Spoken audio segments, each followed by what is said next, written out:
Sweet.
Mm-hmm.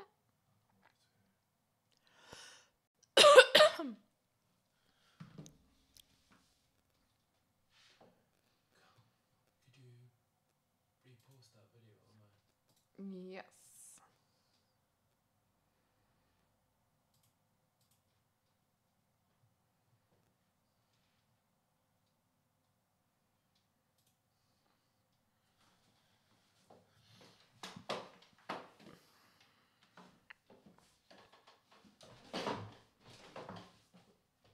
Posted. Sure.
And we're live. Hi. Thank you for joining me Well, I was here anyway. under such short notice.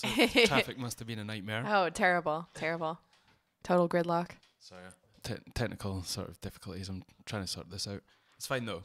Are we okay? Yeah. Cool. Let's give this a bit more. Hello. Yes, sorry. Something to do with the mixer. Okay. So, yeah. How's Beyond things? my pay grade. Oh, yeah, good. Got a whole day off today. I'm super excited. Yeah. Yeah. Me too, funnily enough. Yeah, it's Not- amazing. Not hashtag, obviously, but Hashtag me but just me too. too. I'm waiting for somebody, actually, like a mom to say that. Just thinking it means like... Yeah, like when you get mums that think LOL means like lots of love. Yes, yeah, exactly. I saw this picture it was a video, and it was basically a woman telling how her mum had thought LOL meant lots of love. Yeah. And her mum had texted her to say that her gran had died. Oh. And she'd put LOL at the end of it, and she thought she was like laughing. Oh no. But the mother was actually saying Like, lots people of respond love. to grief in really weird ways. That's funny. Your grandmother's dead. Ha. So yeah, been up to anything interesting recently? Well, I was on holiday and went to France with my delightful boyfriend, who you may know. Okay, yeah, I've heard of him. You know, I don't think too much of him, to be honest. So, fair enough. Yeah, so we went to France. Yes, it was awesome. We were in the Loire Valley. And I'm glad you said that, because I still We're just like, don't- we're in France, somewhere in the middle of France. Everyone asked me where I was, and I was just like, I don't know. You're probably best to ask my girlfriend because she knows these things. And even after I came back from the place, I was You still didn't really know clueless. where we'd been. Well, we were like in the middle of nowhere, kind of anyway, because like the nearest That was town. my excuse. Yeah. The nearest town anyone would have heard of, still most people might not have heard of it. It's like 2.5 hours away. Yeah. So, yeah, that was one of my takeaways is I forgot France is like really big. I know. I always just assume like Canada's really big and everything else isn't, Yeah. but France is really big. Like you pretty much can go the length of England and Scotland by going east to west. It's crazy. Like you think you're just going to get to the coast super like quick, Yeah. and then you're like still traveling, and it's a bit weird because the sun's like in the position that you're usually used to meeting the coast eventually. Yeah. And then you're just there's something strange going on. Yeah. It's like, oh, this is a huge landmass. Oh, it's just keeping going. Yeah. Yeah, I liked the area. We've been lied we're to in. by the bloody Atlas companies. That's where it Yeah, is. it's true. Even Africa, like people don't have an idea like how big the continent of Africa is. Yeah, and they because of the change it. projection. Yeah. Because obviously if you're depicting something on a map, you have to make something that's a globe look flat, unless you're a flat earther, Wait a and minute. then you don't. But So they have to like do weird things spatially to it, and it makes the things near the top and bottom disproportionately Yeah. large. So If Africa gets the short end of the If stick. you're listening and you Again. Google like the actual size on a map of Africa compared to just what it actually looks like. Yeah. They can't even get it on the paper. I guess if Yeah. it's true, you have to Yeah. like scale out. Yeah. Or when you see like any footage from like the space station or whatever of them going over Africa, you're like, what? That's so big. That was the size of like Ukraine. But So any takeaways from France? I really liked it. I had a nice time. I don't think of myself as being like culturally drawn toward France, No. really. And it was my first time there, so Yeah, which was cool. It was still It's full of okay. French people, but we had pretty good encounters. yeah, and I don't really think either way about French people. I know that some people are like, oh, the French, you know. Yeah, because But- I do that, but I'm joking, and like my family Yeah. is somewhat French, and But so yeah. I know it must come from somewhere, you know, even if it's joking. There Yeah. must be like a sort of stereotypical view of French people, whether it's right or wrong. Yeah, and I So I think- have heard disproportionately so many stories of French people in France making tourist adults cry compared to any Yeah. other nation. Yeah. So there's that. But I Or think in Montreal or In- actual France. in France. Okay. Yeah, no, not in Montreal. No, Okay. in like Paris You think it mainly. would happen more in Montreal, to be honest? Like the Quebecers, it's people are kind of crazy, but they're just a lot more chilled out. Like there isn't in France, it used to be much more like you're not allowed to eat at this time and stuff like that. And if you're North American and you don't know those rules, and Yeah. especially if you're traveling with a kid, and you're like, why will the waiter not let us eat? Then it becomes very baffling, I think. Yeah, I've heard that it's pretty much like they're pretty pretentious, shall we say, in Yeah. Montreal. And if you don't speak French, then they tend to ignore you. Even Okay, I haven't really heard that about that's- Montreal. Yeah, that's what I heard. Oh, I okay. hear about it. Like I'd say it's harder to find a job in Montreal, but I know people who speak English who live in Yeah. Montreal who are fine. Well, they probably come from Montreal. Yeah, but I Yeah. know people who are Anglo who come from Montreal. Like it's not. I haven't heard that about Montreal really.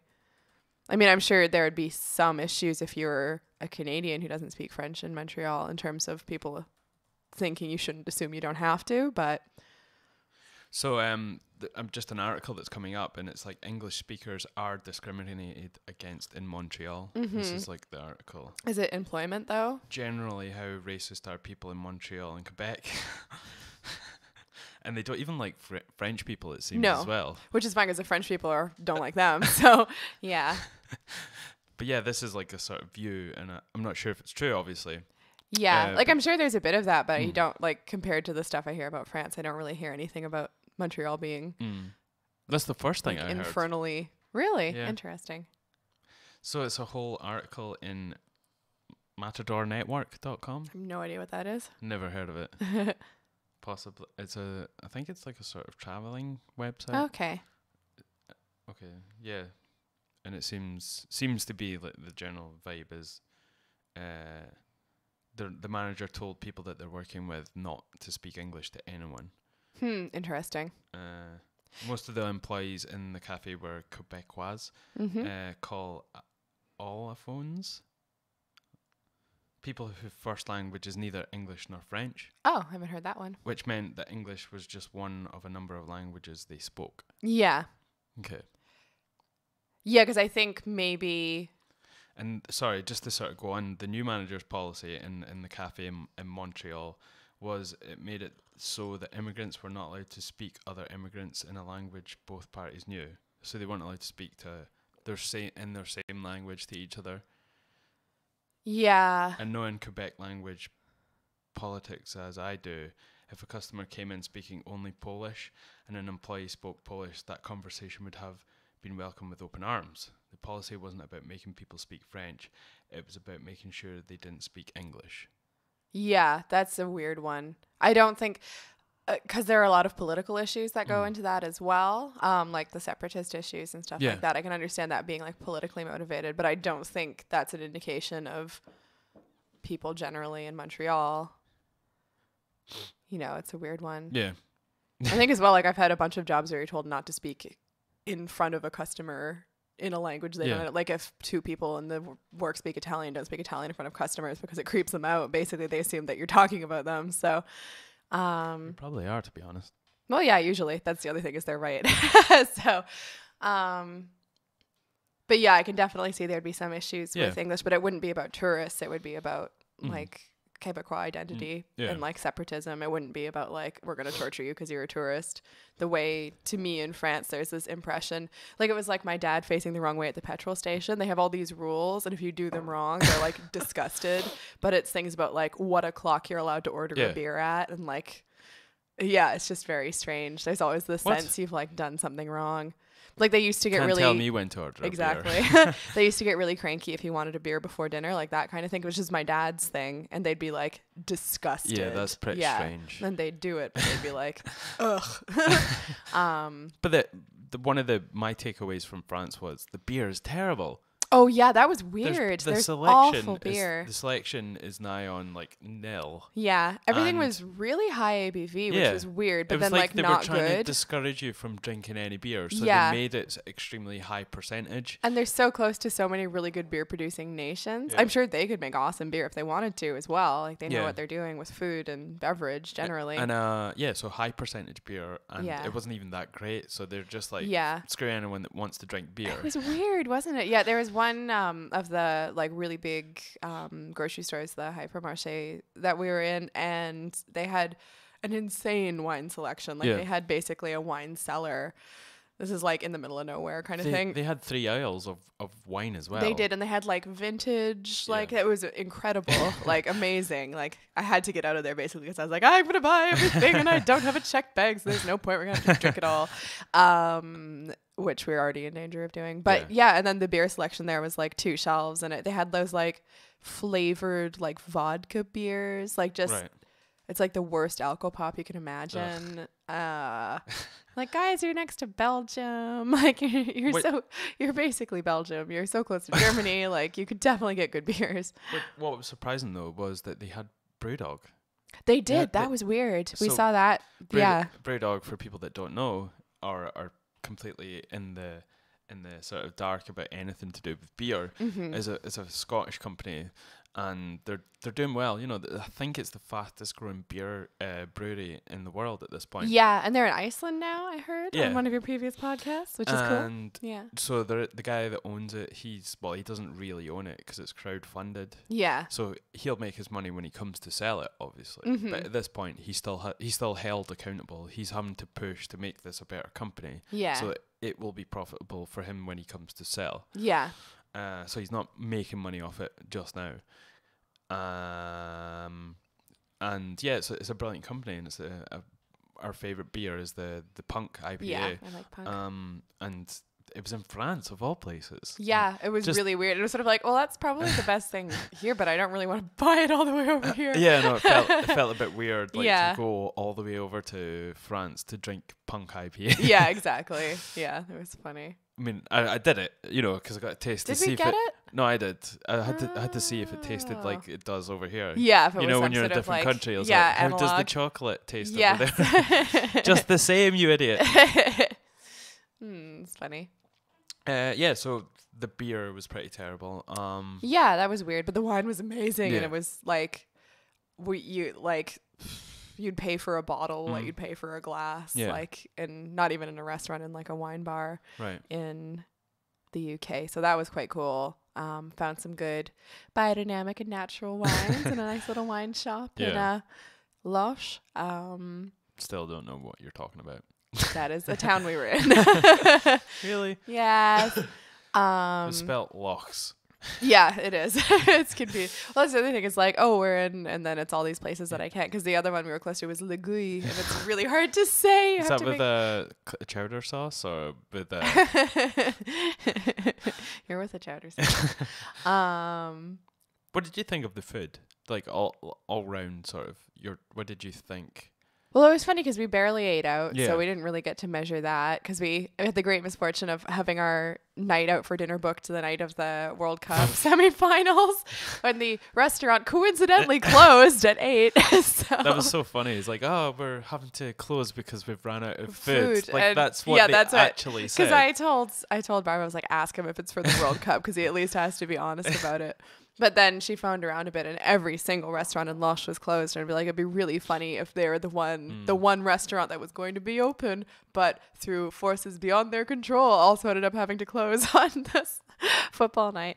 Unlike a Frenchman, just to surrender there and then. And Oh, I do like that you made about 6 surrender jokes per day as well.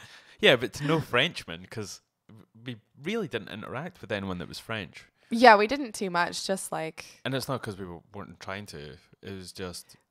not eating out and not... Yeah. We didn't... Because we were in the middle of nowhere, really, so we Yeah. were... It wasn't like we were trying to like avoid French people. No. Shit, there's one. You've come to the wrong place, first of all.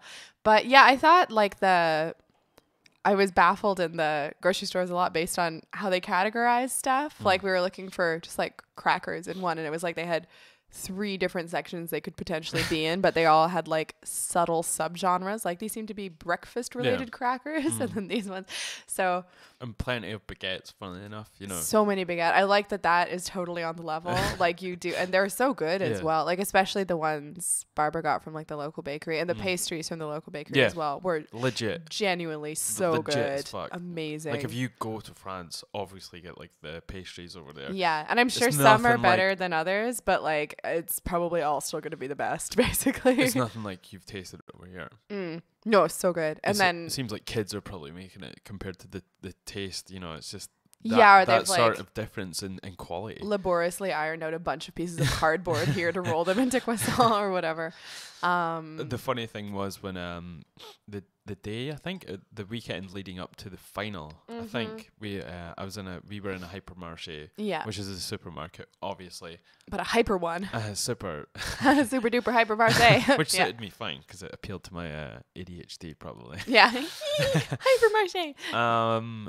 And we saw a bunch of lads, French lads, Yeah. obviously, so they're all with like their white flags and whatnot.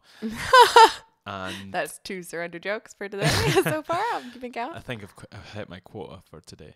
Quota. Are you surrendering? Yes. Never surrender. And we saw a bunch of lads with a bunch of beer in the basket. Well, not a basket, a trolley full of beer. And then there's this guy bringing up the rear behind all these lads, and he has like just a basket or a big shopping trolley full of baguettes. Yeah, it was perfect. But not even like stacked up, like standing on end. Yeah, so it was like a forest of baguette. So they could all like fit into this baguette. It was perfect. It was exactly what you'd want to see. Like, I don't know, it was so funny. Yeah, it was like literally full of baguette. I said, what a way to stereotype yourself, guys. Exactly. I mean, I whispered it and I didn't look at them when I said it, but they were very tall, all of them. They were heard. a tall bunch of lads. They've Sorry. obviously been getting their baguettes. We would have had a baguette fight. That would be great. I am Tony Montaya. Prepare to die with this baguette. It's like whoever is the least stale wins. The baguette doesn't shatter. Well, that's the thing as well, is I'd have to eat all those in like a day, which is brilliant, unless they were all like freezing them. Before metal orgy, they probably just used stale baguettes to fight each other. Probably, yeah. It'd be great because then you could eat the evidence if like dueling was illegal or something. You'd be like, no. It's like that scene in 2001 Space Odyssey, you know, with the chimps and the bones. It's and if it was in France, it would just be a bunch of Frenchmen who look kind of like gorillas as well. Oh gosh. And they instead of bones, they'd be smashing things with stale baguettes. Like that in this timeline, they somehow invented like baking baguettes before they invented tools. Come on, don't pick at it. You know, you're gonna find a problem in everything if you keep looking at it. For problems. If you just have common sense, you idiot.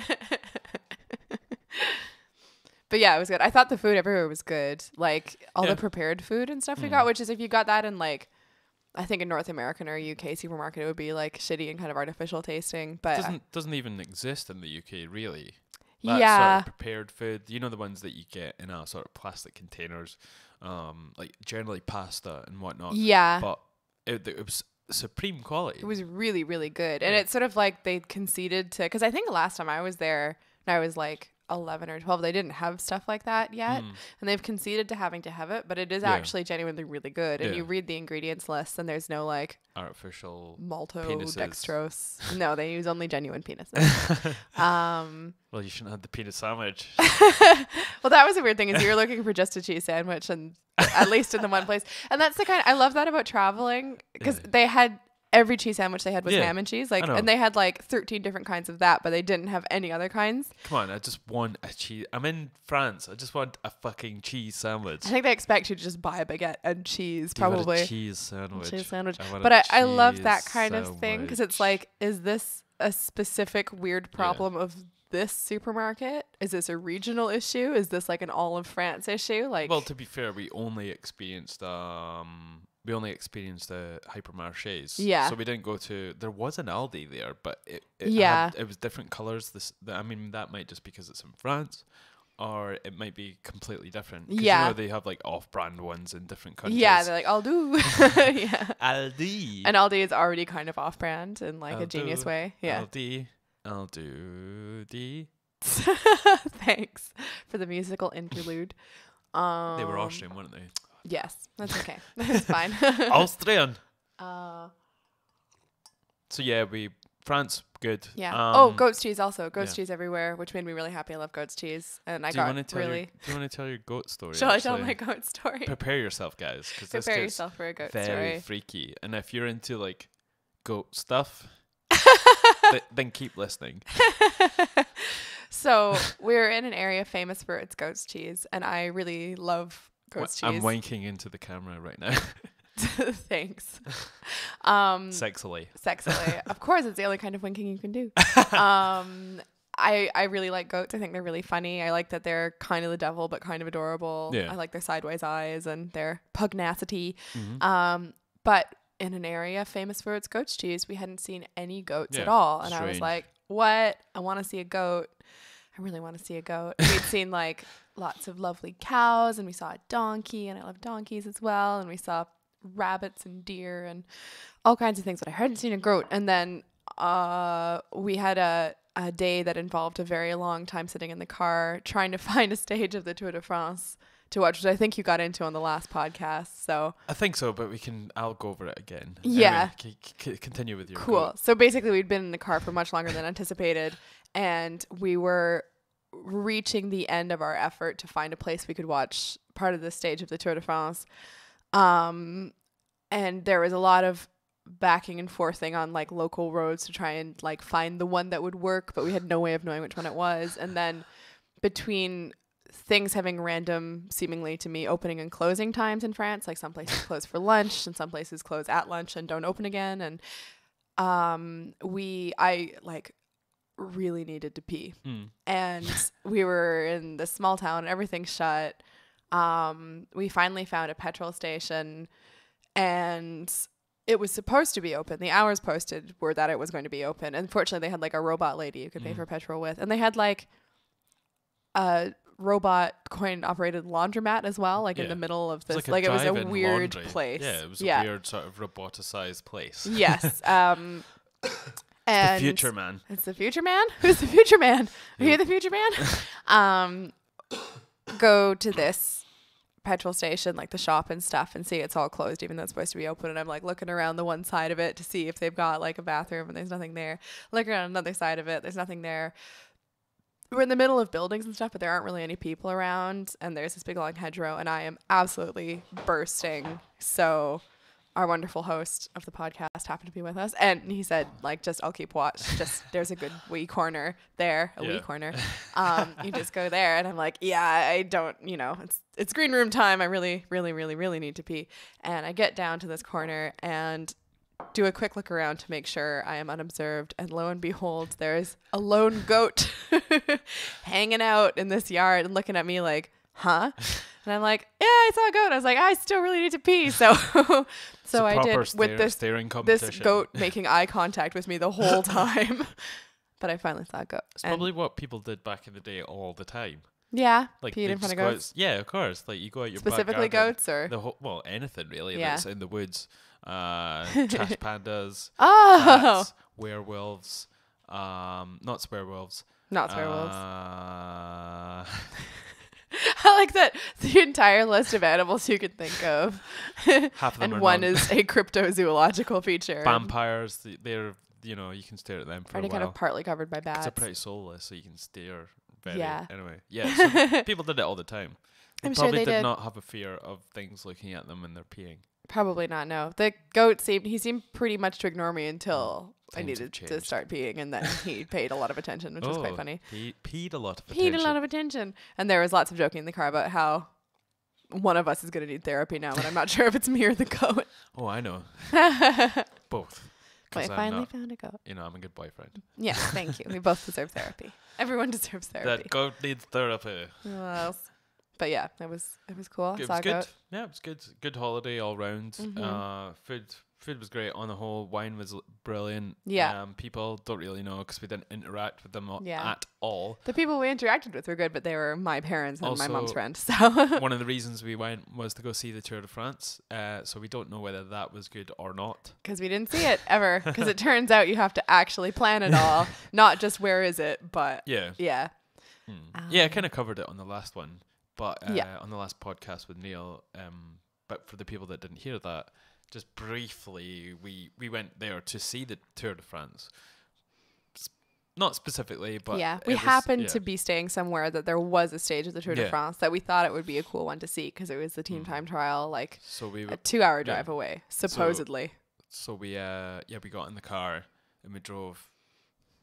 I mean, it happened to be like 8 hours round trip. Yeah. Eventually, there was a lot of driving. Yeah, and there was a lot of like we had a vaguely evil sat nav and were led astray a few times and eventually I downloaded the official app for the Tour de France, and you could choose which stage you wanted to go to, and then it would hook you up through maps to get to this point. Yeah. But what they didn't take into consideration is their own maps took you to points that were closed off because of the Tour de France. So we couldn't get off the motorway, and we could see a bridge, and we saw people watching the stage. And then eventually we found this little road that we knew that had to have intersected the trial. Yeah. So we're like, right, we're on a road that we can get to. And then eventually when we got down this road, there was cars, like more and more cars. And and we're like, oh, this is definitely getting something. there. Yeah. And we bought road beers. You know, so we were like, yes, getting there. And obviously Laura and our parents are long-time fans, so this is We're all something pretty they've never intense. been before. You guys Nope, have never seen seen it before. Never seen it. And then as we're getting towards the bottom of the road, everyone starts walking towards us because it had finished. Yeah, and I had intermediate phone coverage, but I checked, and the last team had already passed that particular point. They were still out on the course. So we didn't even But get they to see passed the that road point. that they were on. Yeah. We just saw everyone walking back, and we were like, oh, shit. And then we had to leg it because we realized all these cars were going to be trying to get out of this, like, not fit for purpose, like, laneway. So Do you know what? We probably would have made it if you hadn't been flirting with that goat. If you think about it. That was the noise you made as well. that's the universal sound of goat affection.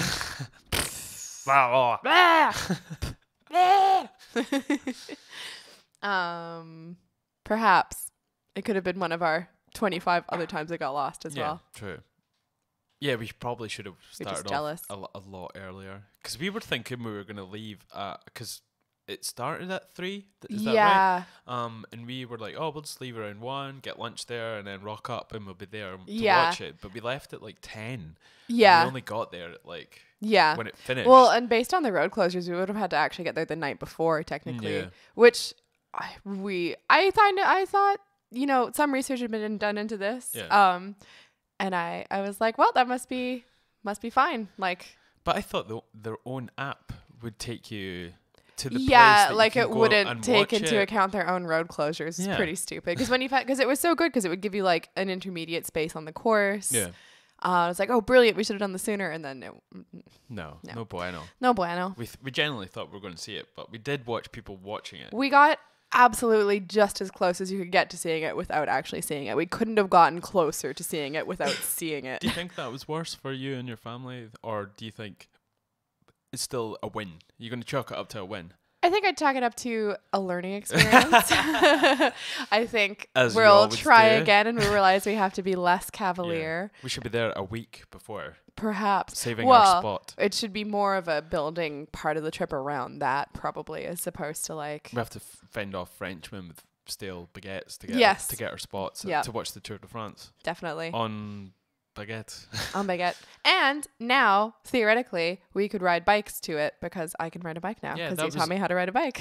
I'm sure there was a bit in there already from your previous experience. I'm sure, you but it weren't- had been You weren't told about 20 years since I tried. You weren't totally green to the whole situation. No. So yeah. So I'd like to think I I'm just incredibly naturally talented. I can't take all of the all of the positive press with that one. But yeah, you did swimmingly, ironically.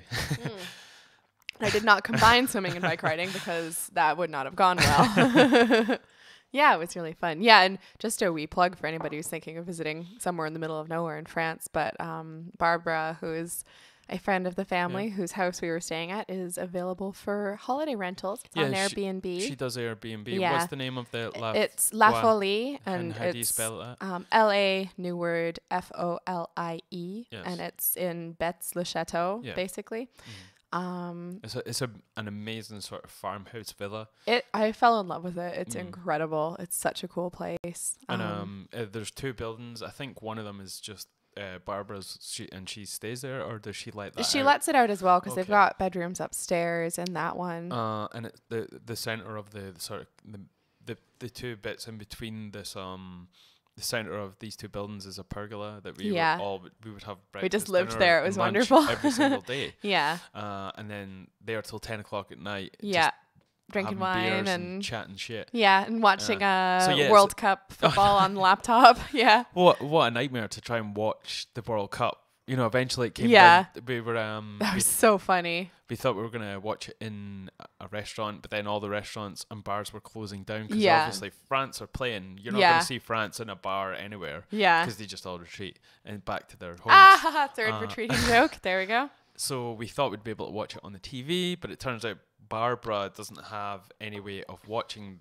the television. It's just an actual TV with no aerial signal. Yeah, it's And for I like think- DVDs and Yeah. stuff. And so we boiled it down to we're gonna have to watch this on a laptop. Yeah. And the bit where the pergola is in between the two Wi-Fi spots, so it's a bit of a Wi-Fi dead zone. So we were just like having to inch it closer to one building and trying to watch this like intermittent World Cup. But it was amazing. It was a brilliant it was experience. brilliant. The first night was funny because we were like, Barbara was texting her daughter Amanda, who's in the UK, who was like giving us sites to try and see it on, and so it was like a post-geographical multi-person endeavor, but it was great.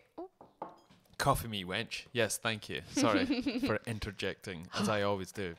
But yeah, and they have a saltwater pool on the property, which was super nice. I didn't know what to think of that before I rocked up, and it was amazing. I loved it. It was a gentle saltiness to the water. Yeah. It's like a baby mermaid had cried tears and just into filled a pool of beautiful baby mermaid tears. That's exactly how I describe it. Yeah, because it wasn't like stingy or anything. You know how if you have like a graze or something, the salt can be stingy. You definitely did, because you were always falling.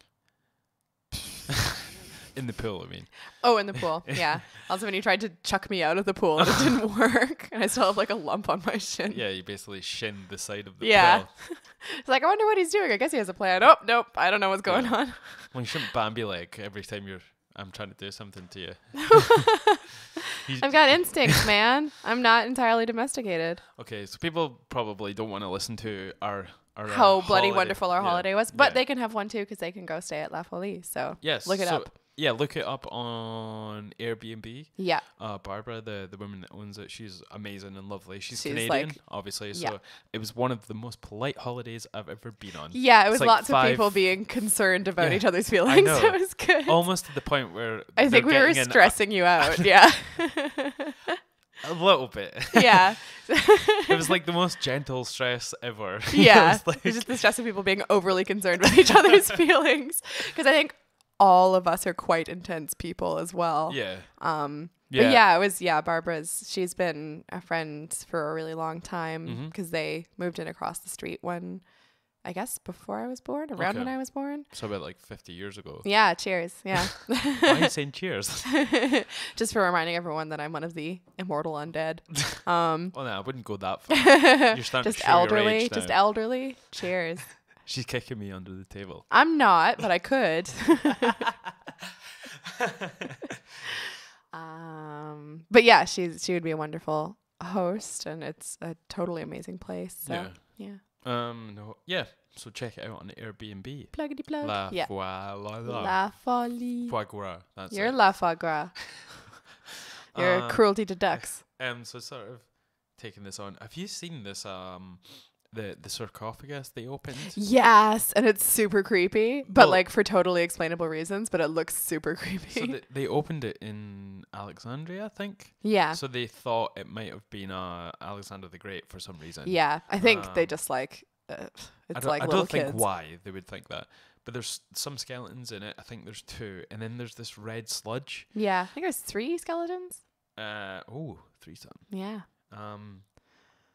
Yeah, you probably shouldn't do that in a tomb. You probably will die. That's probably what happens. You guys are going to run out of air super quick if you start having a tomb threesome. A tomb threesome. We're like, oh, the lid will probably not fall down. It'll be fine. It's like the most ultimate asphyxie wank. Ew. That's dark. Google it. No, don't Google it. If you're over the age of 50, don't Google it. Yeah. Just don't Google it if you don't want to see things. Yeah. So yeah. This is like, obviously it's an amazing find. It's a black sarcophagus, in Alexandria. They found 3 skeletons. They think it's ancient Egyptian army officers. Yeah. So I don't know why they buried them together. Or maybe it was his servants. Maybe that's what I'm thinking. Maybe they were. Yeah, although it's weird they'd be still in a sarcophagus then, I guess. Yeah. I don't know. I don't think they sarcophagized just anybody. So there was a lot of speculation as to whether the people that opened it would die. Yeah, people love afterwards. A curse. And it's pretty menacing. It's a giant black sarcophagus. Yeah. So that's pretty racist, Laura. Against sarcophagi? Yes. I like how you pluralized it. Sarcophaguses? Sarcophagus. You know, like octopus. Octopus. Because it's not octopi. Snuffleupagus. as most people Yes. say. It's never octopi for the plural of octopus. It's octopoduses. Octopodus, not Yes. octopoduses. No, I like to say octopoduses. Octopoduses. Like to get it like really right and then a bit wrong at the end. I go the whole way to get it right and a bit more. That's a weird one because it's just like not in usage. So it's like I could say this, but I'm gonna sound mental, so I'll just go with the usual. Octopodus. Octopodus, yeah. Sound like having some sort of stroke. Octopodus. Sounds cool though. So yeah, lots of people think there's going to be a mummy's curse. And it took a strange turn because there was red sludge inside of it. Yeah, which and would be pretty creepy if you opened it and you're like, maybe I'll get a curse. So the people inside, not inside the sarcophagus, but there was a weird petition made to let people drink the red sludge from this sarcophagus. Yeah. Really? Yeah. Really? I know. Really. Really? Why would they want to do that? I'm not sure, but I think it was someone trolling, obviously. Let's see, sir. I'll just make sure I've got it right. That's super gross and really dumb. But they're saying it, the way they're saying it is if someone said, I want to drink this, and they're like, oh no, you can't drink mummy juice. And then they made a petition to be like, let the people drink the juice. It's kind of, it sounds like that. But I don't think there's the first bit. The mummies can't consent to having their juice drunk. Oh my God. So thousands sign up to drink red liquid from 2,000-year-old mysterious box found in Alexandria. So we should just get rid of those people. Yeah, That's like putting your name down. So yeah, let them do it. Exactly. And if they die because it's toxic, then that's Darwinianism. Yeah. And if they die because it's just cursed, really disgusting it's or cursed, yeah, then that's another form of, evolution. That's some spooky Darwinism. That's good. I like that. Spooky Darwinism at a distance. Would be because they'd probably be somewhere else by the time they died. Wow. I know. So it was I think people must have been trolling.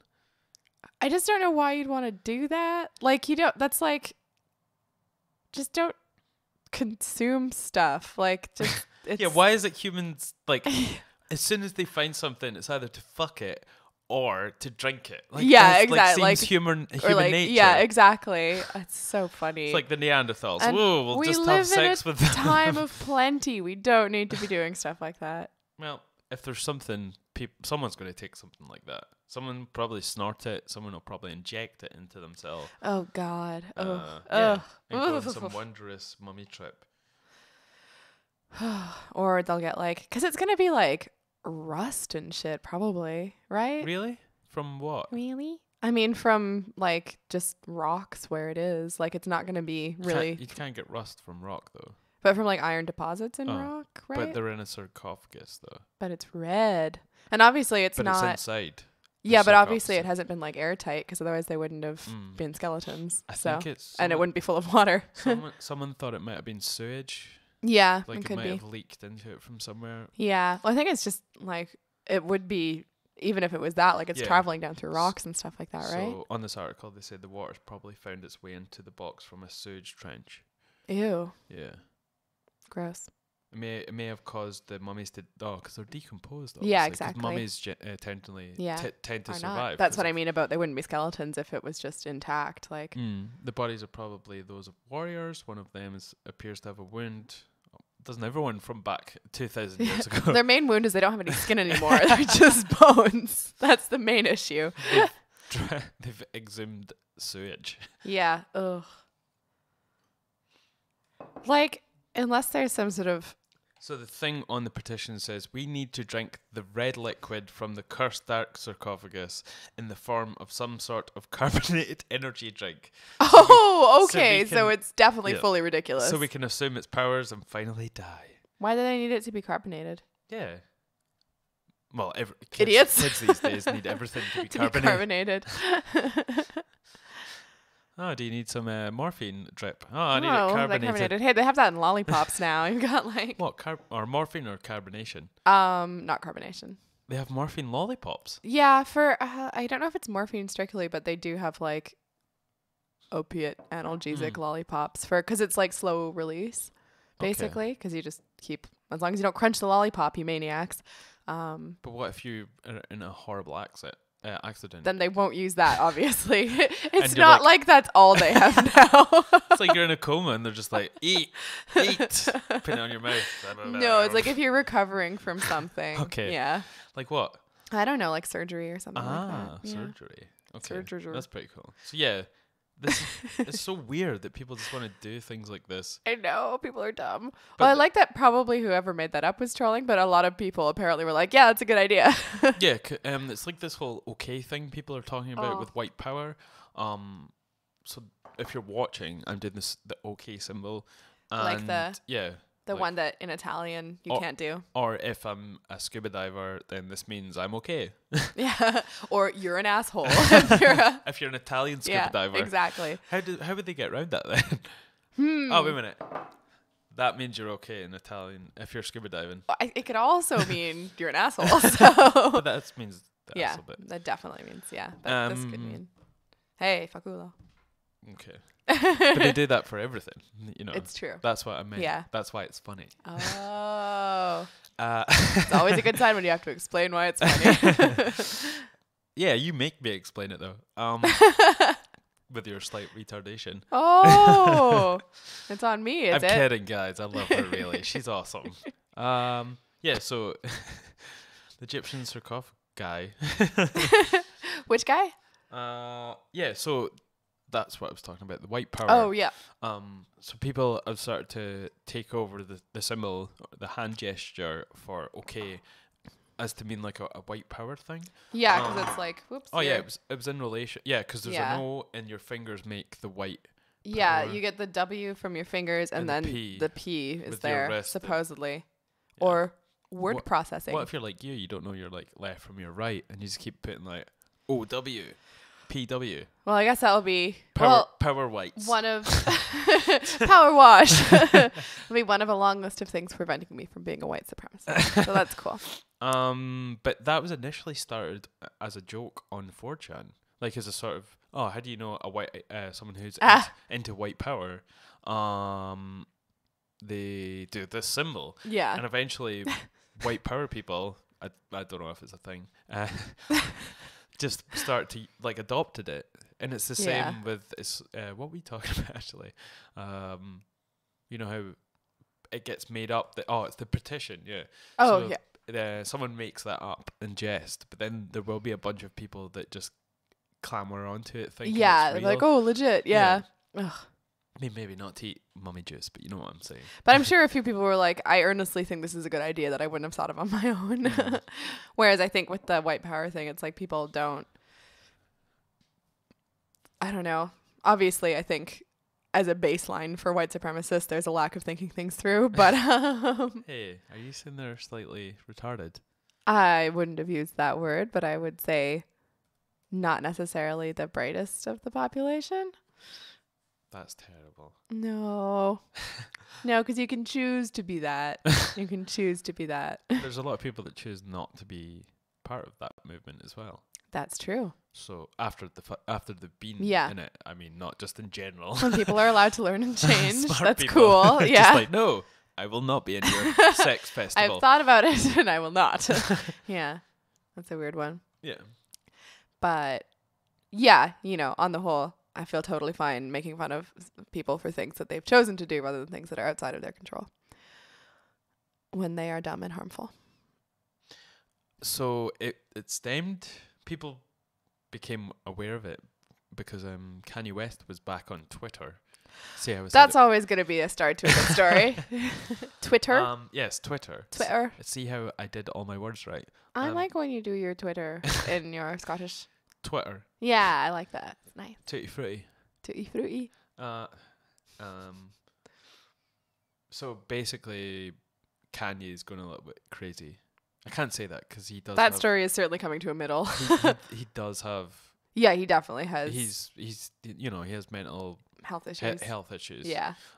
So is it fair for people to say that about him then? Because he's clearly needs help. And he is suffering.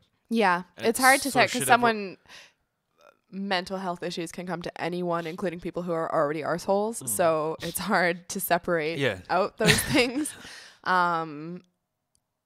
Yeah, I don't know. That's a weird one. Yeah. It's funny because I mean, what if it comes to fruition in a bad way? You know, let's say he ends up doing something rash. yeah, no, Well, it's pretty worrying. Well, Like, then people be like, we shouldn't have done this. We shouldn't have like been mocking him all the time. yeah. Well, it's sort of like the kind of Amy Winehouse situation as well, where it's like, if we think this person unraveling is entertaining, like, Yeah. are we complicit in their unraveling? Yeah.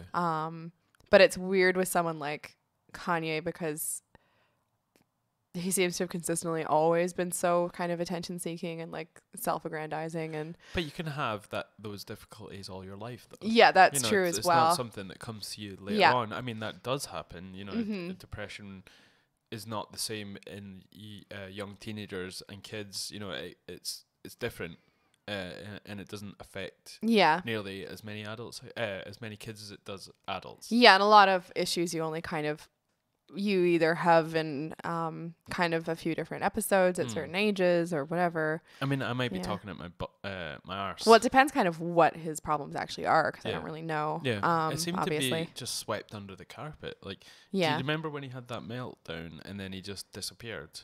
Yeah. For a while, and then it was always just Kim. I can't believe I'm even mentioning Kim. a Kardashian or Yeah. a Kardashian. A Kardashian. Oh, the Kardashians. Kim Kardashian. I can't believe I'm mentioning her on this podcast, but it just seems to be like it was her, you know, Yeah. talking about, and he definitely was suffering, Yeah. and I just feel bad about taking the piss out of someone, Yeah. but he is in the public eye, you know, that's going to happen. It's regardless, true. Yeah. And he but- does a lot to enhance his place in the public eye in terms of a lot of it is. Whoop. Sorry, just checking to see we're Echo. still streaming. Yeah. Yeah. It's like, it's strange to separate someone's seeming personality, especially when there's somebody in the media, from whatever issues they may be having. Yeah. Yeah. But I feel like I wouldn't want to mock him based on that kind of behavior. Yeah. But it's hard to separate out, like, Mhm. and I mean, part of it too is I haven't followed it that closely because No. it's not kind of part of. So to bring it back to what I was talking about, you know, so some guy made like that gesture while having a picture with Kanye, Oh, and I think, okay, and people think, I don't know if he's saying that this is a white supremacist, but someone, I think a bunch of people sort of said that it was on Twitter. So this is the picture. is that even like that's cropped? I I can't know. even tell if it's necessary. He's just trying to hold on to Kanye. I don't know. That's weird. That's stupid. I know. So basically, That's his- just any hand. Eddie hand. Any hand. It's like if they're Also, talking about. Kanye's got a bit of grey in his beard. Does Do he? you see that? He's going very Donald. What's his name? Not Donald Gleason. He's going ginger. Don Cheadle. Yeah, of course. No, Childish Gambino. Oh, Donald Glover. Yeah, because he's got, when you see him in This Is America video, he has like a little bit of grey in his Oh, beard. I hadn't noticed that. I think so. Huh. Says the man who has one grey on the side of his head Yes. currently. So I think you just got very frightened in that sector one time, and now you have like a permanent scare hair. My right side got really scared one Yeah. time. And it came out, it forced its way out in one Yeah. grey hair, Yep. which might go away if I keep plucking it. Yeah, no luck so far, but Is that not how hair follicles work? like eventually to just get discouraged. Yeah. I Is don't that know. not supposed to be like if you get waxed? Is it? That's what they supposed to- tell women yeah. to trick them into waxing, but it's all lies. Is that not real? I don't think so. Really? I think maybe it's supposed to get like weaker over time or something, Okay. but I don't really think so. And maybe I think that, it's like a maybe that happens anyway as you're getting older. You know, as a yeah, I as a think it woman. does happen anyway. And then I think also like compared to shaving, because with shaving your hair it's supposed to grow back in like the ends blunt, Mhm. so it looks more noticeable. Whereas if you wax, it grows back in like tapered. Okay. So because it's it grows less- natural. Yeah. Natural, whereas you're cutting it. Yeah, when you exactly. shave. Okay. So I think I maybe get it. that's it. But Okay. I think that's just a lie to get women to wax when it is apparently very unpleasant. Well, if you want to, you If should you do want it. to, you should. Yeah. But if you don't want to, you shouldn't. As Yeah, with exactly. everything else in the world. So yeah, that's Kanye giving it the old. I just find it Conspiracy like, theory. I guess, yeah, that's a weird, for people who can't see it, it's a picture of a guy's hand and it could arguably be making that gesture, but you can't really see any of his fingers. So Yeah. he could be doing literally anything. And I don't know why someone would have his arm around Kanye and be, making this gesture. It just Yeah. seems kind of strange. And Kanye's doing that like blank Kanye face as well. So it looks a bit like he's like He always has captured Kanye. Yeah. It's weird. Yeah. I guess maybe part of, like, I'm not interested particularly in Kanye or the Kardashians or anything, but I think part of why I'd really, Is that it's nice? a weird sound. Yeah. Sorry, you probably won't hear it. Because, I'm always saying, sorry. Yeah. Oh, there's that sorry for the dog. noise. Yeah. And I've had people tell me, like, when you say that, I can't hear anything. never hear Yeah. anything. So screw you guys. Yes. But yeah, I think part of why I don't follow it is it just seems kind of sad. Like it's weird and sad, and Yeah. I don't want to like form an opinion because I feel like there's a lot we don't know that's going on. Yeah. And Yeah, totally. yeah. It's like a fire alarm going off. Maybe it's down. Sorry. Okay, Yeah. it's gone. Sorry, folks. Obviously, being in my flat studio, if the Your flat studio? if the fire alarm goes off, we're gonna have to cut it short. Yeah, that's true. I think it's probably just neighbors burning toast or something. Maybe. Mm-hmm. Maybe. But then, if you smell burning toast, then We could also be having a stroke. we're We're having really in auditory trouble. hallucinations. we're super duper in trouble. Stop watching yourself. It's weird. I can see it. It's distracting. Stop watching. I can't help. Move It's yourself like that way a little bit, so you can't see past. I can still, but it's not like me. It's that I can see. I can still see you. It's distracting. So It's just yeah. like how your eyes are drawn to TVs. Wait, I've positioned the table differently in this studio this time because it was facing the light before when we were doing the live videos, and a lot of light would start coming through, and The it light. would change, like, and it would make it sort of, because the way the camera's working, it changes when the white balance, and it started to freak out when it would be facing like the natural light. Yeah. So yeah, I've changed it over to this, and it looks fine. Yeah. You need to put like a pillowcase over the like your monitor or something so I can't see it though. Or the same with your paintings behind us. I don't think they're distracting you. I think it's fine. But thank you Yes. for drawing attention to them. Paintings. They're not yours. They are. No, you're not. I made them. I made all these paintings in here, especially the Trash Panda one over there. Oh yeah, you definitely I made drew that. that of Yeah. you. It's a beautiful portrait. Also going on this week. Actually no. I'm gonna save this for a bit. So I did figure I would do another Vice article. Okay, what do we got? So over the past few episodes, just with Laura, I might introduce it into more, but frustratingly, Vice do some good articles. You know, they did a lot of good ones in the past. Yeah. But there's some terrible ones. And this is just to generate conversation. It's not to take the piss or say that they're shit. But they are. And it's just to make a sort of conversation between my guest and I. Cool. Bring it on. So it was going to be being vegan doesn't make you pretentious. That was one of the articles. But it helps. But it didn't. It probably wouldn't flow as well because it doesn't really have. That's like a one word, or a one sentence solution. It's like, no, of course not. Nothing makes you pretentious. Being pretentious makes you pretentious. Being Vice makes you pretentious. Yeah, it's a pretentious article to write, perhaps. Yeah, I hate stuff like that because it's like, no, nobody thinks that. Like, if anybody thinks that reading an article isn't going to help them, like, the problem is how often that seems to be a correlation. But it's not like you become pretentious once you're a vegan. That's not how it works. Yeah, it's like CrossFit. There's the same sort of air about CrossFitters. CrossFitters. There's no fitter than a quick fit fitter. Whoa. Yes, there's the same sort of air of when you look at them, there is a sort of slight seemingly pretentiousness to them, whether that's true or not. Yeah. It does generate that sort of image, and it's the same with veganism because of the way it feels sort of. There's a sense of falseness, not even falseness, but like a sort of it's hard to explain, but you know what I'm saying. Like most of them, it's not what they believe in. It's just a thing to follow. It's another club to be a part of. Yeah. You know, and it could have been anything in their life that they've chosen to follow, and they'd have the same sort of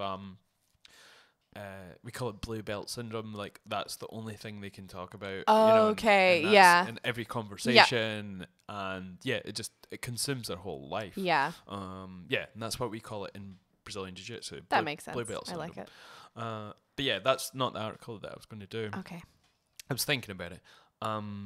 There's one on munchies. Munchies. I usually like munchies. So Apple released a bunch of new emojis. Uh-huh. And one of them is a Chinese takeaway box with chopsticks in it. Yeah. Someone took umbrage to this. Why? Saying it was cultural appropriation.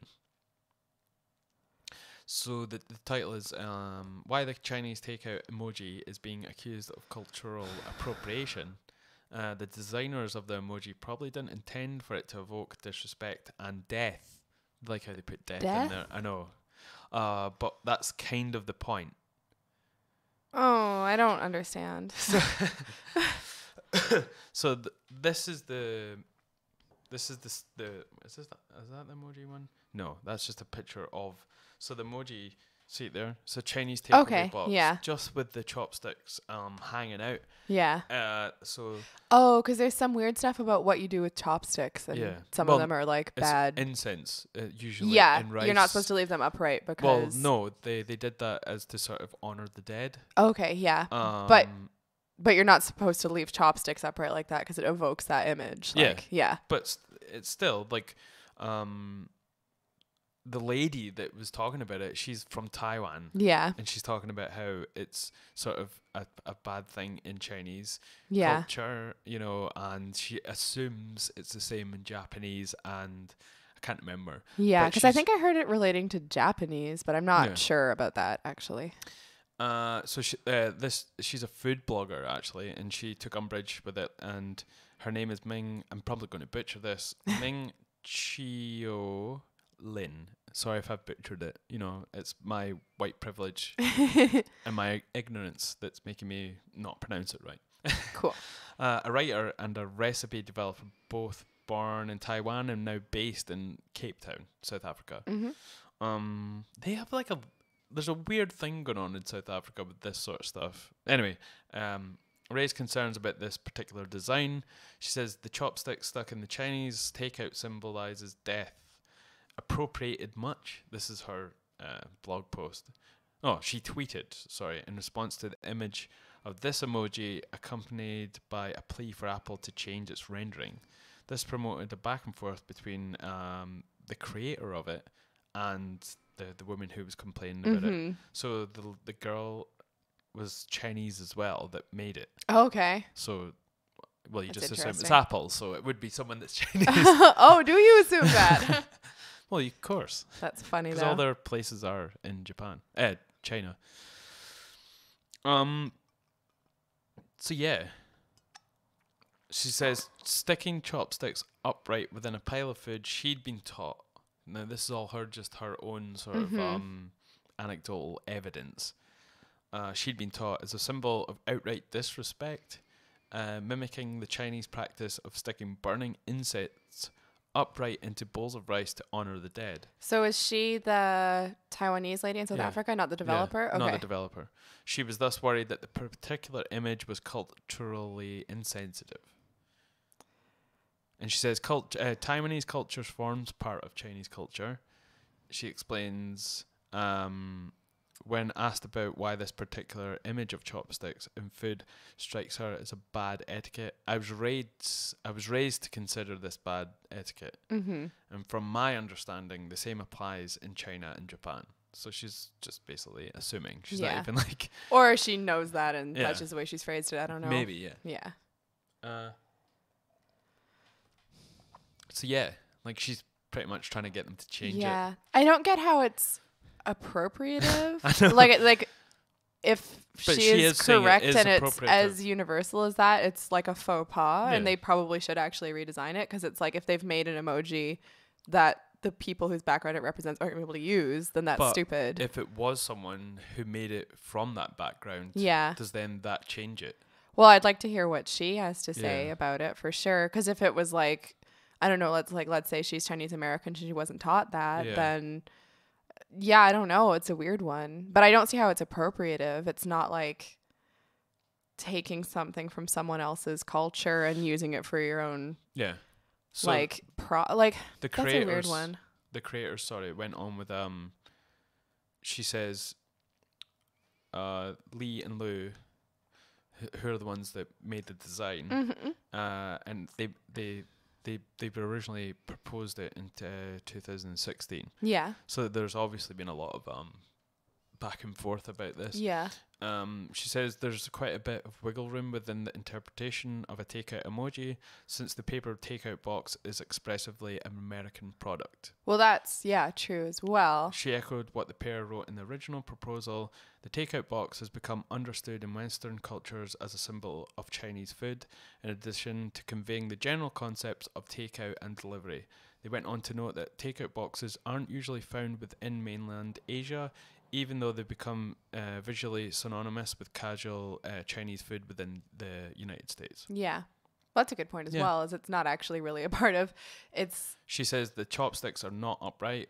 The chopsticks are not upright, and there's no rice, she says.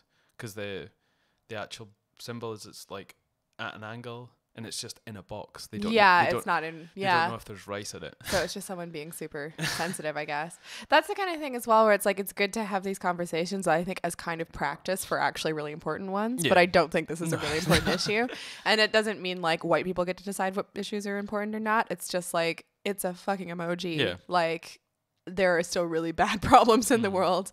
But the people that would talk about this generally, I mean, that's quite unusual in this case, that it is someone who is from Taiwan. Yeah. Usually it is white people trying to like. It really often is trying to show how woke they are. This is cultural appropriation. Yeah, and I'm really tired of hearing that, because it usually, I think, it tends to involve a pretty big misunderstanding of the other culture when white people do that. Like that's colonialism in a way, is like telling as a white person other people how they're supposed to feel about their culture. That's exactly what the problem is. That's been going on for so long. And to sort of turn that and twist it around into a kind of virtue signaling thing is super gross. But there's always talk of that, like this is what it is, but there's never any way, there's no talk in how to get round, that sort of thing. There's no sort of, people aren't saying, well, we'll just start from zero today, like everyone's sort of cultural sort of backgrounds and whatever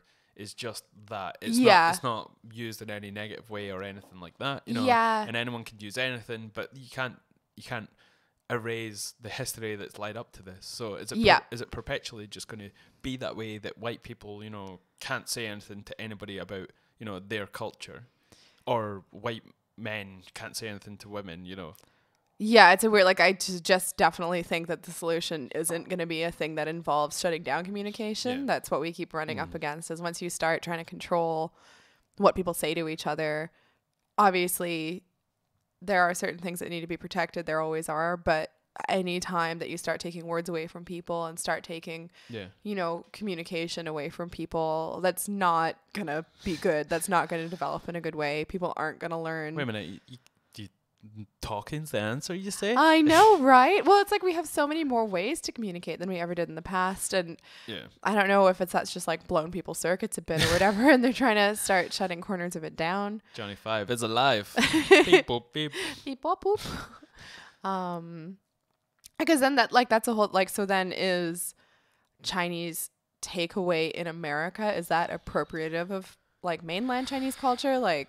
Where does it stop as well? Because it's not like somebody's just invented that either. That's been going on for generations, and it generally does tend to all be still run by Chinese Americans. I think what we find in Western culture, and specifically America, is this sort of mishmash of cultures. But there's also this there's this thing within the United States that oh, it's not like the legit type of that food, you know. I'm talking specifically about food. So like, Chinese food is like that's not legit Chinese food. Yeah, it's not real Chinese food. Or Yeah. that's not real Italian food. Yeah. But half of those things that you consider are not legit Chinese food or legit Italian food either. You know, if it's real Italian food, then say we'll take the goat's cheese or whatever. Yeah. That comes from a specific region. Yeah, it's all like regional. Neapolitan? That is like a specific place in Naples. Italy. Naples. Yeah. And unless you get, is it the cheese there? Is that where it comes from? I don't know about that cheese thing. I'm not sure. What comes? Oh, the pizza. Actually, yeah. There's the Naples pizza, and that's supposedly that it's only when it comes from that region, it's legit. Yeah. So all other Italian food from even in Italy, all the way to America is not considered legit. Yeah. That's crazy. When you can even have things, say, within Italy where like one town started doing this thing, and then now there's like another version of that thing in this other town, and maybe town A thinks those guys are a bunch of punks, let alone who's doing a specific thing. Yeah. And it's not even like, and then you get different pizza culture in like Boston than you do in like New York. Like it's. Or even Italy. You know? Yeah. Well, and like within Italy, like from town to town. I think our cultures are more bloody than we think. I don't, you know, and sort of mashed together. There's not this clear, this is Chinese food, because well, that's the stuff that drives me crazy. Is there isn't that, and like within like in any place, and even generation to generation things change. Yeah. That's this thing when people talk about multiculturalism as if it's like a new idea, and it's like, no, culture is not static. Like things are certainly changing in different ways and at different speeds, but it's not like nobody's thought of this before. This has been this is where we've all come from. And why as humans and as society and as people trying to we're always trying to preserve cultures. We're always trying to but like you say, they're not static. They're always evolving. So what actually are you trying to preserve? It's very weird. It's like people who are trying to preserve animals in nature. Like I think 99 point. This is not me saying you should just let animals die, but it's the same thing. Like 99.9% of all the species that have ever been alive are extinct. Yeah. You know, there's this small percentage now that's alive. Yeah. And that will continue to, like, there's going to be more animals that die and more animals that evolve as well and come to fruition. Yeah. And it's a very sort of book balancing and simplistic way to look at things. Like, do you have the same number of the stuff? Like, okay, we're good then. Yeah. I think it's important to address imbalances in nature that are caused by humans, for sure. That is a big one. Yeah. You know, we should alleviate that as much as possible.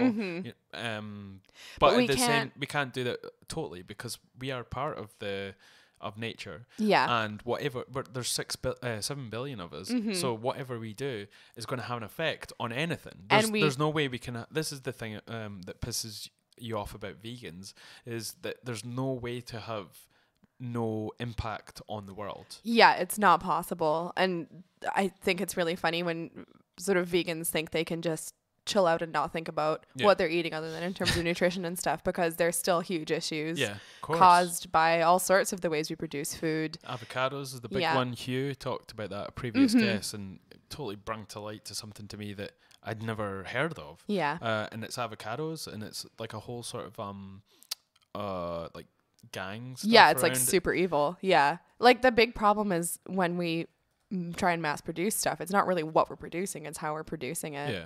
That I think is the big problem. I was going to say, and just back to the sort of humans and nature and stuff like that, the fact that we think we can kind of reverse engineer harmony by making sure there are like enough penguins. Like it's just such a simplistic view of things. Like, well, everything's probably fine because we haven't lost any penguins this year. There's 27 penguins. Yeah, everything's good. We're all good.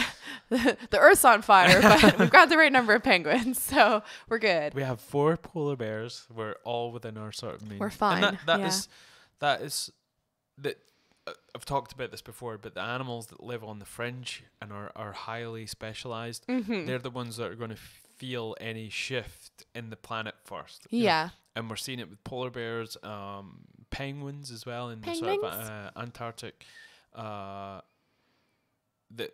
are the highly specialized animals that any shift in their sort of their background or their food, you know, we're going to see them change or die out, and that's what polar bears are doing. They're mating because their sort of ice caps are melting. They're mating with grizzly bears, and you're finding like more and more interaction with that. And that's them surviving. You know, you can't be a polar bear without any ice. You know, that's just the way it is. And they're getting pushed more onto land. And they're having to interact with other more bears. You know. And sometimes more humans, which is usually not good for anybody because they interact all over people. But that's survival, you know. That's the way it is. And we've got like dumb animals like a panda.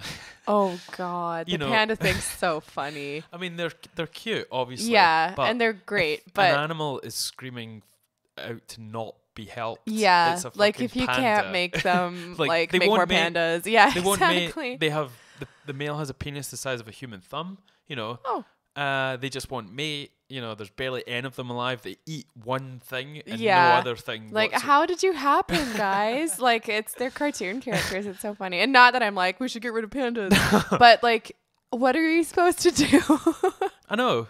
Like, guys, you got to play ball. Yeah, and if you're exactly. too stupid, well, literally, play ball.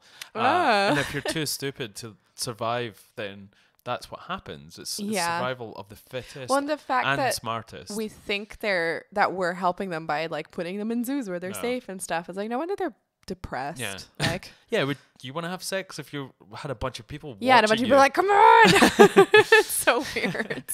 Have sex. Exactly. Like, no, we're cute. We're fine. We're okay. Leave us alone. If you had the penis the size of a human thumb, I would not want a bunch of people watching me having sex. Hopefully they're not that self-conscious. Come on, they must be. Hopefully they don't know about thumbs. We're just comparing their penis to a human thumb. They're like, what is that? Well, you have huge thumbs. Yeah. I guess they're bigger than panda thumbs. Yeah. Well, they don't have. Exactly. So that's why they're bigger. I think you made that up on the fly. That's exactly what happened.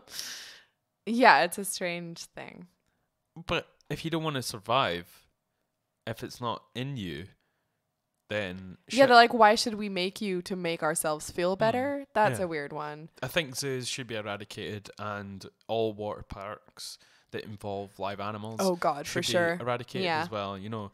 I think the only reason they say that they're still around is for conservation. Yeah. But that's bullshit. You know, if you want to go see these things, then go to the places where they exist. You know, there's so much access now to travel. It's probably better for the local industry as well. Yeah, because you're putting money into that economy. If you go like to Africa to see animals, and right now that's where they justify a lot of the big game hunting is that people are coming and they're putting money into the economy. But you could just do that without killing them. Well, it's bullshit because the only reason some of these animals are alive is because when they shoot them, they need plenty of them. Yeah. But it's only within that ecosystem that they're surviving because they're providing that ecosystem. It's not so they have like a natural life outside of like conservation. Yeah. Like they're kept in pens. They're kept in like giant pens. It's so weird. It's like they can't migrate. They can't go wherever they want. Yeah. You know, they're just breeding to then be shot to make money to be able to breed them again and then shoot them again. And those problems that's a weird balance and tipping point that people don't really talk about when it comes to that sort of thing. But it makes it like a video game. It's super weird. I think like there are certainly always going to be issues with animal populations, but that stuff should be handled to me by local people who go away and study that stuff and are able to see it shouldn't be run by capitalism. It should be run by like what's actually best for the communities, including the people and the animals, as opposed to like and talk about just the fixation on money. The colonial feel of the white man going to Africa to then use local, I don't know what they call like local guides. Local guides. Like an African Sherpa. They call them by their names, whatever they are. George. They call them George. Nwengo. I need your bank account details. Your bank account? There is a pigeon in your bank account. I need your sort code to get the pigeon out. My name is George. So conservation is bullshit. Yeah, like we need to do it, but we're not doing it right. I'm simplifying, but obviously I think that again, it shouldn't be like a capitalism down approach to conservation. It should be What? The trickle down effect doesn't work. I know, right? Crazy. But like, and all the resources that go into maintaining zoos and water parks, like that could go into actual conservation efforts as well. Like, there's no need, if it's not like sort of in your country, then why would you? But you can see it on documentaries, or if you get a chance to go to these countries. Like I said, that's local. That's brilliant for the local economy. Yeah, you know, you're putting that money back in there to help. But it's not really happening with, you know, when there's zoos in these places. There's a zoo in Edinburgh as well. Yeah, and I've never wanted to go. It's just, it seems like a sort of weird. Yeah, zoos make me sad. And I think even as a kid, like I remember having cool experiences and seeing cool animals, but they still made me sad. And I don't think that the good part of it was less good than it would be seeing them like in Planet Earth 2. Just because all the camera work is so amazing and they can do it without messing with the animals. And even as a kid, you know, like this isn't the right place for you to be. Like you don't belong here. Is it hypocritical? Hypocritical? There's always one word I can't say during a podcast. Is it two-faced of us to have those feelings about zoos, but then at the same time, there's millions of cows being slaughtered in the UK for food every day. Well, that's a weird thing as well, because we're back to this whole like hierarchy of like, why do we think cows are like whatever, but we think giraffes are bloody brilliant? Like it's, and I know there are more cows than giraffes, but that's like a human caused problem as well. Yeah, they're bred specifically for that. I think we're back to like, I think if I had the resources, I wouldn't eat farmed animals at all.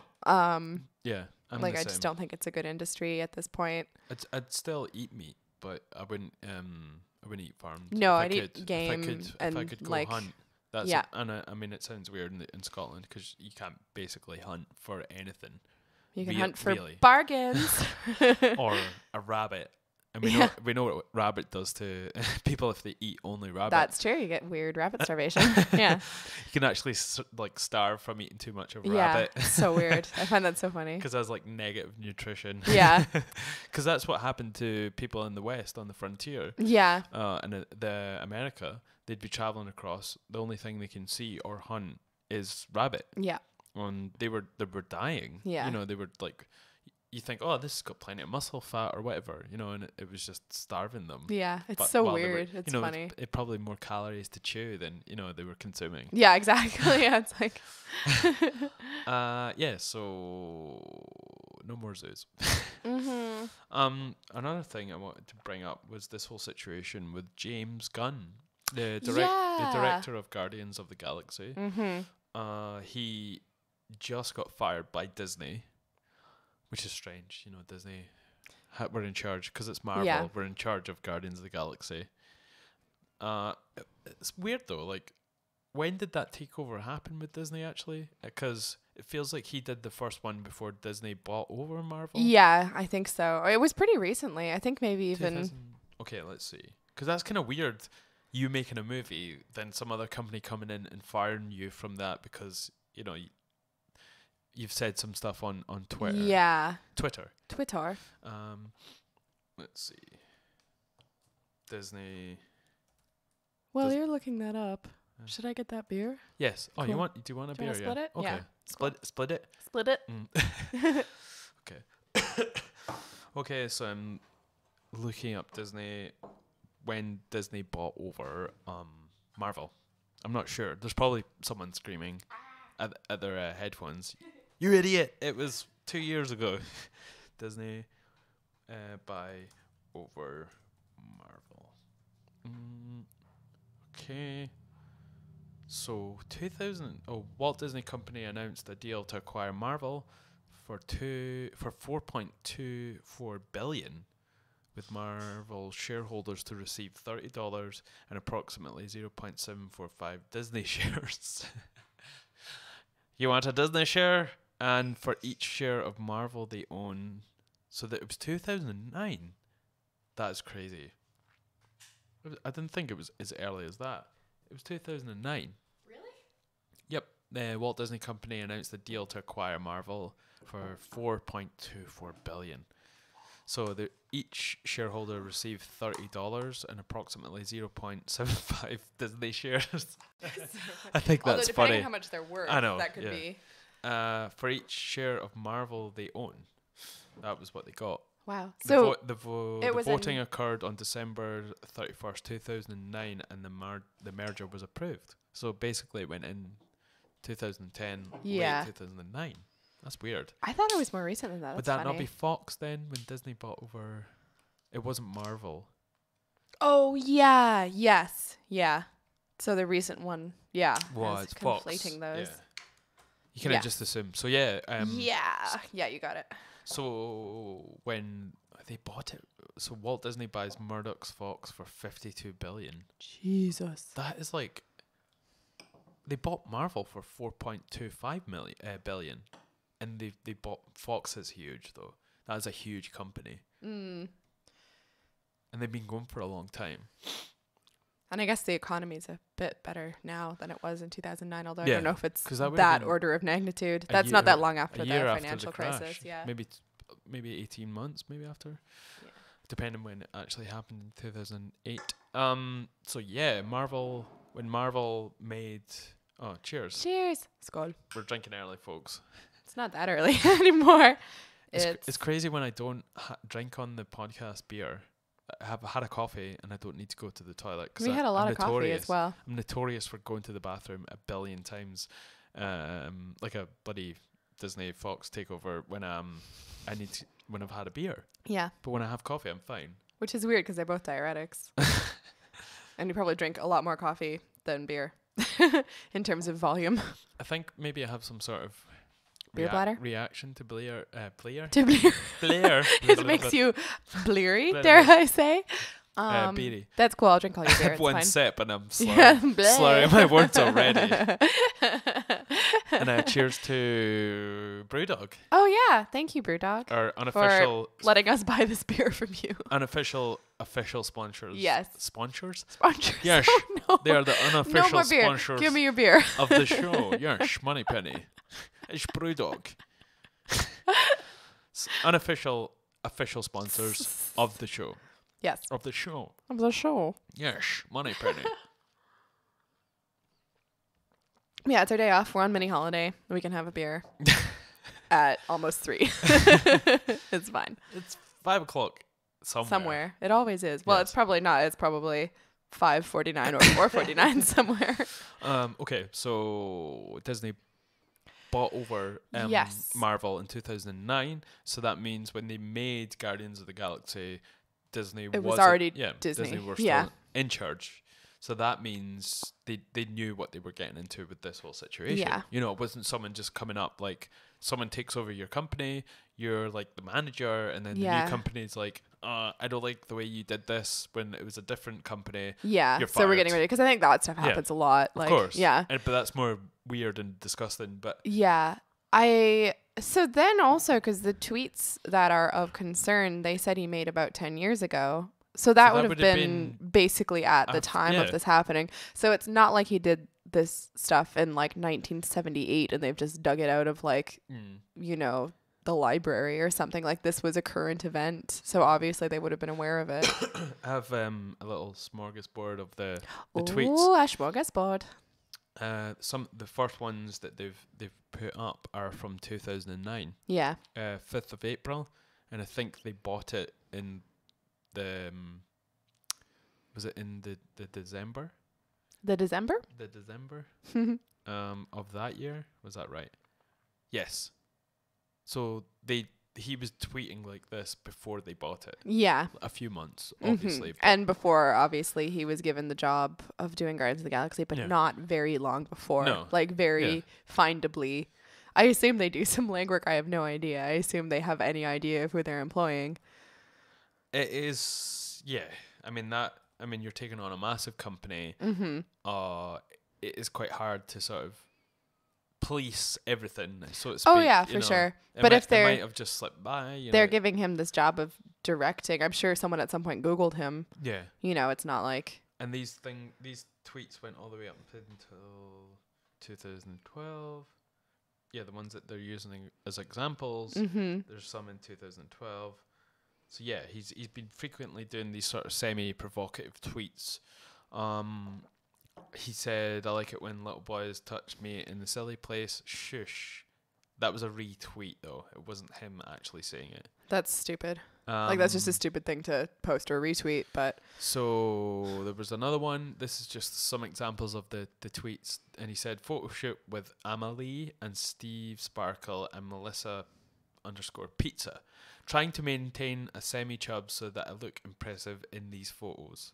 so it's in poor taste, but it's not like he's victimizing somebody or something. No, he's not saying that he's going to get a chub over them. No. He's just saying he wants to. Another one, he says, the Hardy Boys and the mystery of what it feels like when Uncle Bernie fists me. Oh, okay, that's pretty gross. # sad children's books. That's just stupid. No, it's like kind of teenage humor. I think like part of how people are justifying their ire is that it is kind of in the pedophilia zone there, but it's not like, it's just stupid.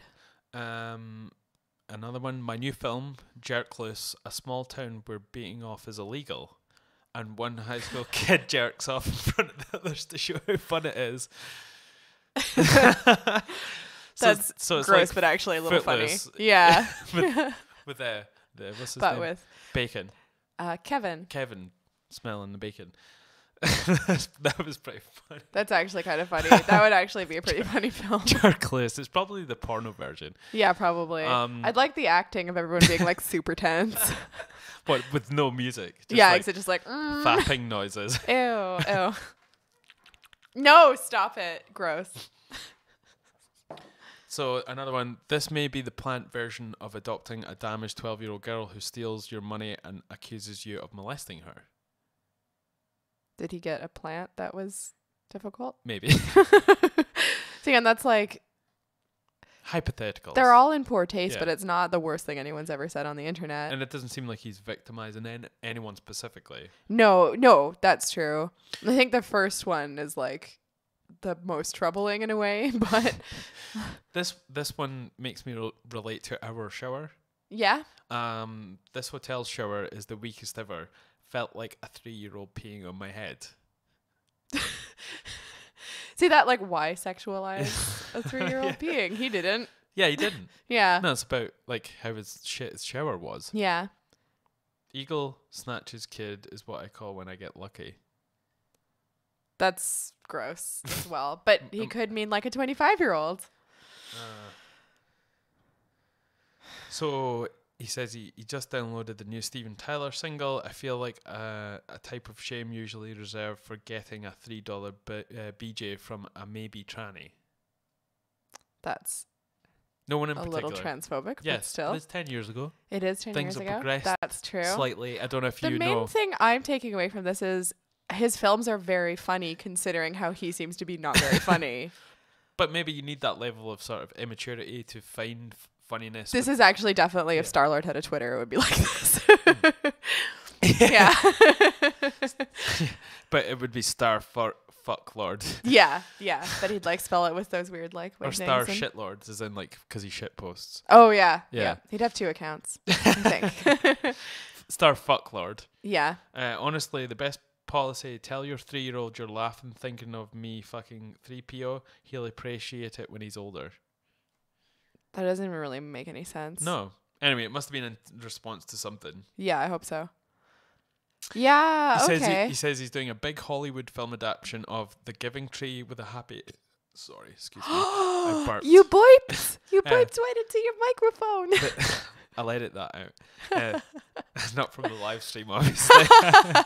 I'll just get my time machine and I'll edit that out from the live stream. I'll do it, yeah. The Giving Tree with a happy ending. The tree grows back and gives the kid a blowjob. I think based on all this, it's a wonder he got hired in the first place. But this is the example of what he... do you know who posted all these? It was Ted Cruz saying he should be... Ted Cruz is calling for him to be prosecuted for these Marvel Terminator Ted Cruz, tweets. like the American political... Yep.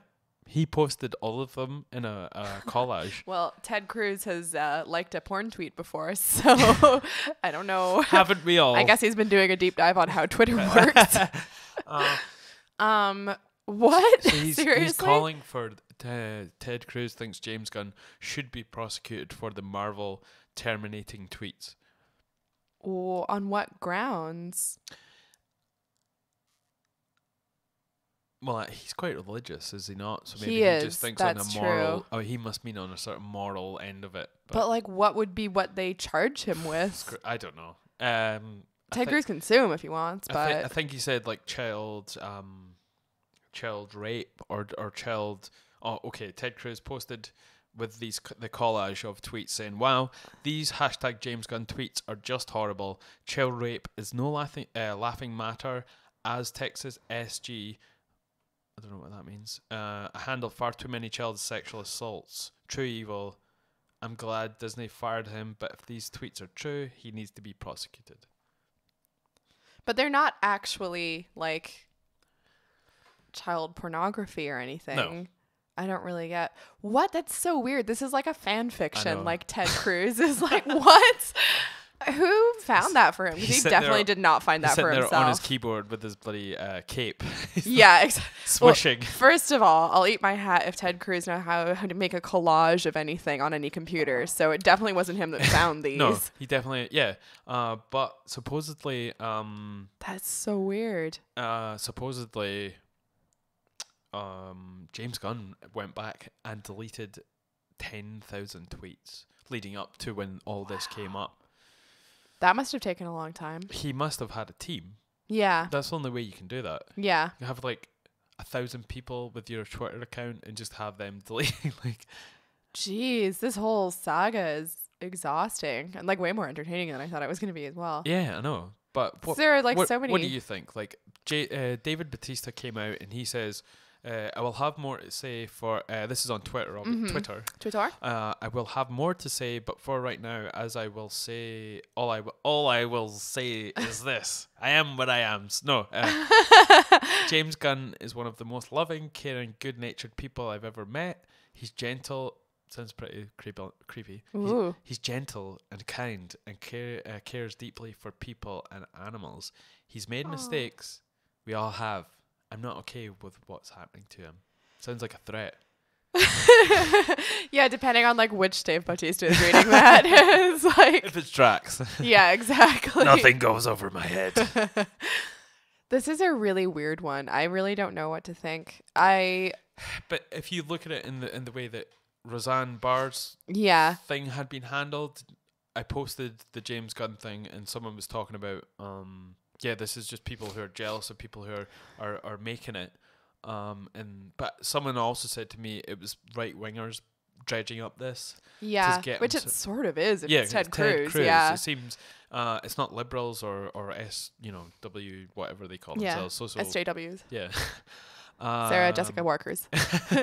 But yeah, so if That's you a weird if one. you compare it to Roseanne, I mean, what she said was deeply insensitive. Yeah. But if you believe her with all the drugs she's taken, it's open to debate whether she should have been fired or not. You know. Yeah, I think because she's just done an interview as well, and Right. it's weird. Okay. Like So she's she's saying weird, she is weird, but She's like I weird. think she's like needs help weird Yeah. at this point. Like No, I think definitely whether it's chemically or whether she's got other issues that have gotten out of control, she needs like some help. Yeah, I mean, there's going to be a whole bunch of issues there, but she done a lot of things for a lot of people when she had her show. She was Yeah. very progressive, and then to have one tweet end that whole career and the careers of your co-stars. Yeah, you know? and that was a really concerning thing, and they are doing it now again, but without her.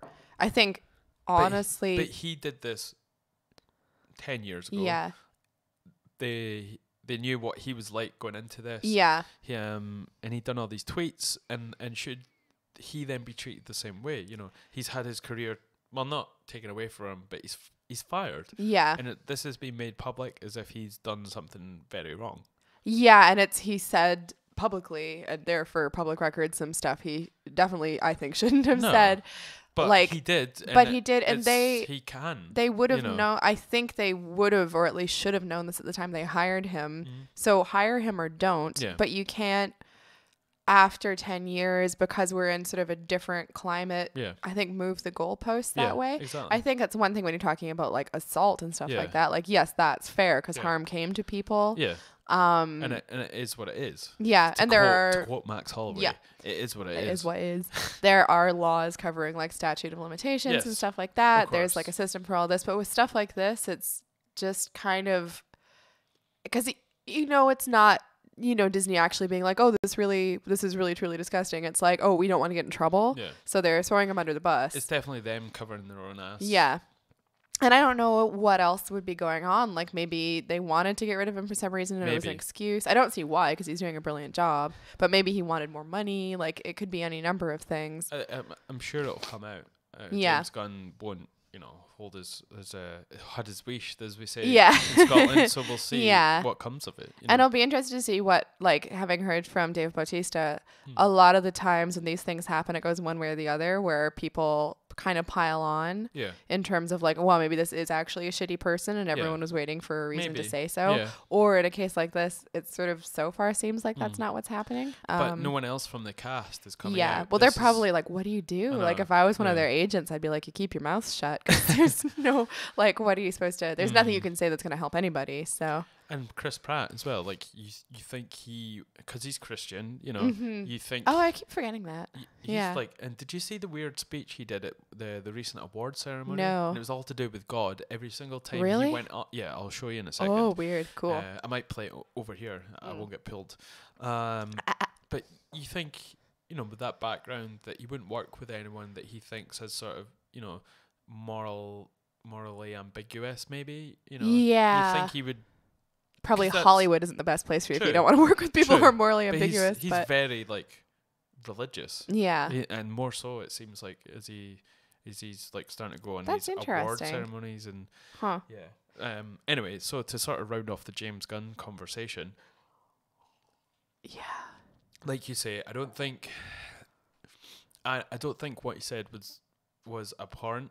I don't think it was like it wasn't particularly mature. Yeah. You know, but that's the guy that they hired to make a funny Marvel movie. Yeah. And that's what it sometimes takes to have that obscure sense of humor to then bring that to the table. Yeah. And he obviously did it, because he made. Oh, they're really good films. First Guardian of the Galaxy was amazing. Second one, still good. Yeah. Same sort of humor, but yeah.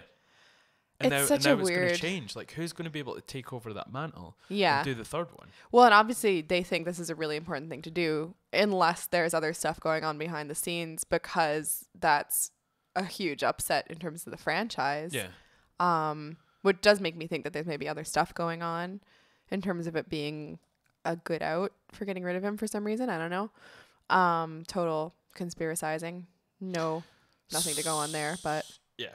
Anyway.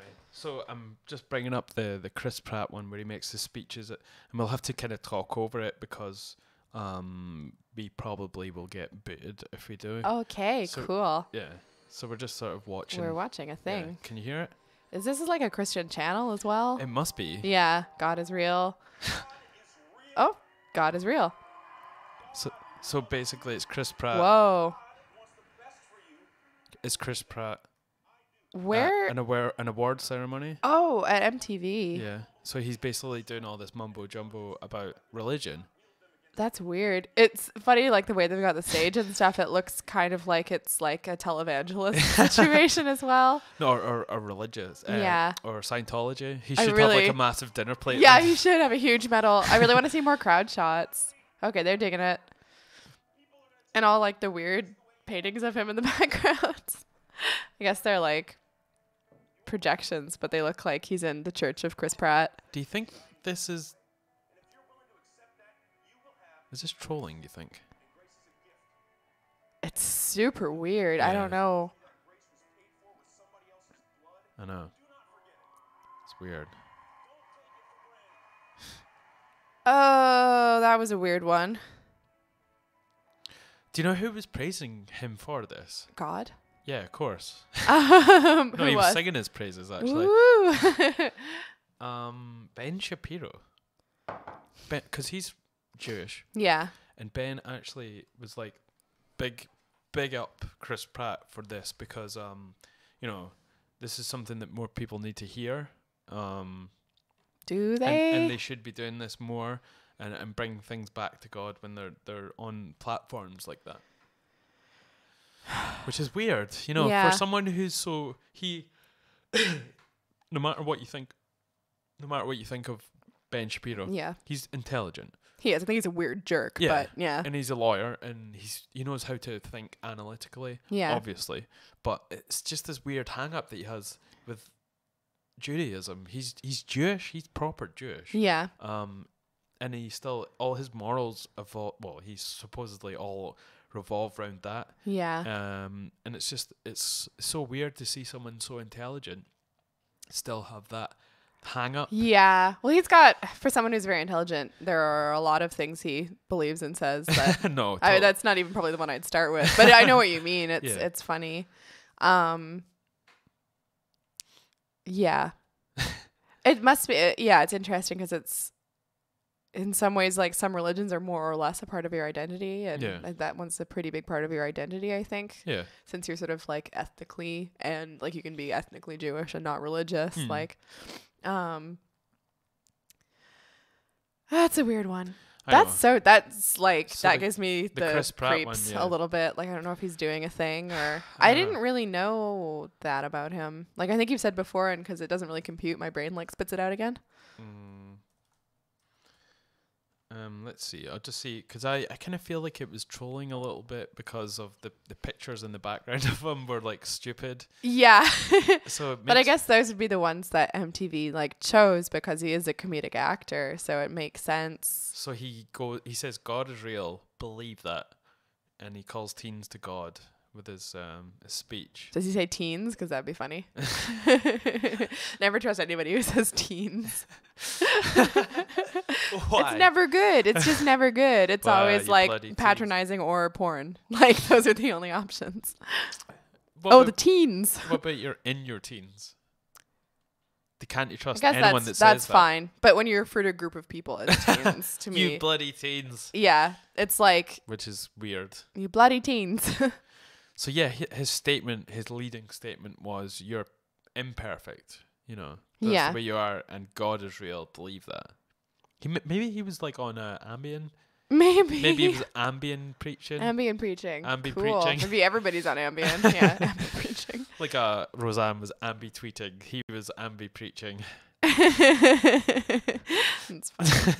Wonder what Ambien will have to say about that. It's ambivalent about it, I guess. Oh. It's very good. That's just a really weird one. I know. It's just like, it just seems like again, even if like you can believe whatever you want to, that's totally cool. But it seems like you'd have to know that if he said that, a lot of people were going to be like, okay. Well, there's a certain level of arrogance that comes with that. Because you're preaching that about your God. Yeah. And there's millions of people that are watching that show. Yeah, To be going there and be like, my, if that was a Muslim that did that, people would be deeply offended. Yeah, people would freak out. Because they'd be like, if they were like, people, oh my God, that's a really good point. Imagine if that people was would freak around, out. You know? Yeah. And it's arrogant of him to go on and be like, my God is real and right, and to be to all these people and teens. It is. And you sort of read it as him addressing maybe like lapsed Christians or like people who are like ethnically Christian but not practicing Christian. But like, whoa, he's also telling a bunch of people that their God isn't real if they're from different backgrounds. Exactly. Like, that's super weird. That's like weird. not okay. No. And that shows that sort of American fanaticism, you know. Yeah. That's what it feels like. When he's saying that, you know, but people just allow it because it's a Christian God, you know. It's weird because it's seen as like the God of like Christmas and nice stuff, and, like white people. So it's but weird. Like I say, if that was someone who was a Muslim that went on there and said Allah is great, you know, people would freak out. You're imperfect. Yeah. Or would you say perfect? I don't know. But the Muslims believe you're perfect because you're made in the I don't know, God's image, because that's divided up in Christianity as well. Yeah, true. Yeah, true. Yeah, I was like, which Christianity are you doing? But if they said all those things, they would be utter. They'd start like people would start like looting, and there'd be so much Yeah, people would completely forget. Or if somebody came on who was like Hindu and did that and like listed gods that people had to Google, people would be like, this is ridiculous, you know? Vishnu loves you. Yeah. Like, which one's that one? Vishnu will spank you with all the arms. All the arms. What's the one with all the arms? There are a few with all the arms. I think Shiva has some arms. Okay. I think it's confusing because a lot of them which might help with American, because they, you know, the right to bear arms. They love arms, yeah. So you'd be like, this one has loads of loads arms. of arms. I think it's confusing as well because I think a lot of them are aspects of each other in Hindu. So it's like between the three of them, they have 14 arms or whatever. It's an arms race. I hope someone's sorry, people. Joke.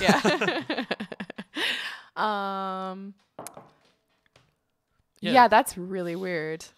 Yeah, I mean, this was something I've thought of a little bit in regards to other things. Like, imagine there's a Muslim London mayor.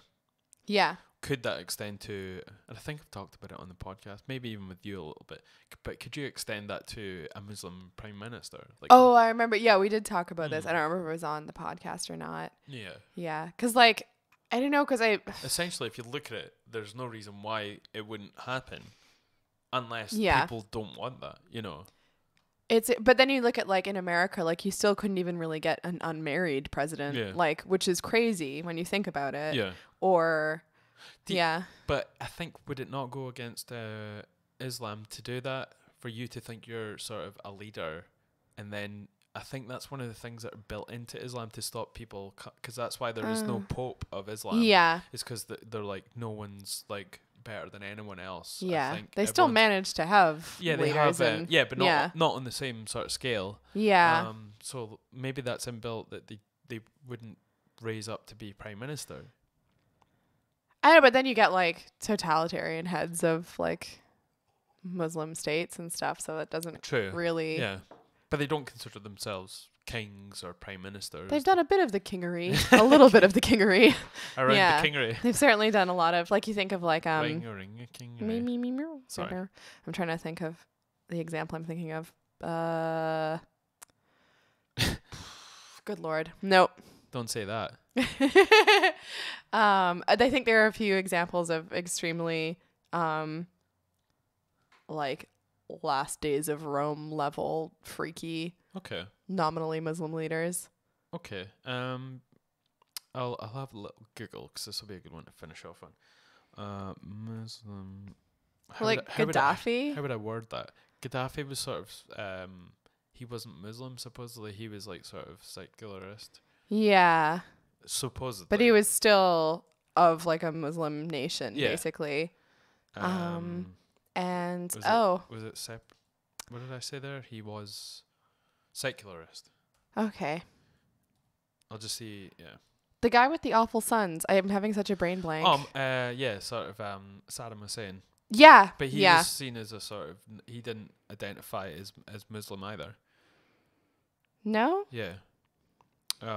That's why they said he was so successful. Okay. Because he united all these ones that were religious, the heads, but he supposedly himself. Yeah. But they still, like, his leadership was upheld by Muslim groups. No, of course. Yeah.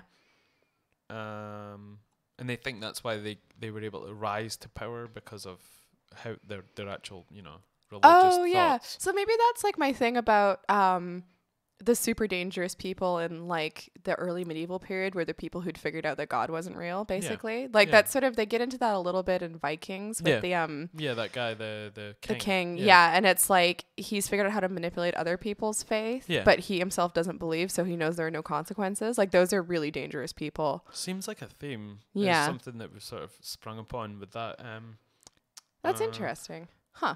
What was the guy from Iraq? Sorry, his name. With the sons you were saying. Oh, Saddam Hussein. Yeah. I don't know. That won't stick in my brain today. I can remember his sons' names, but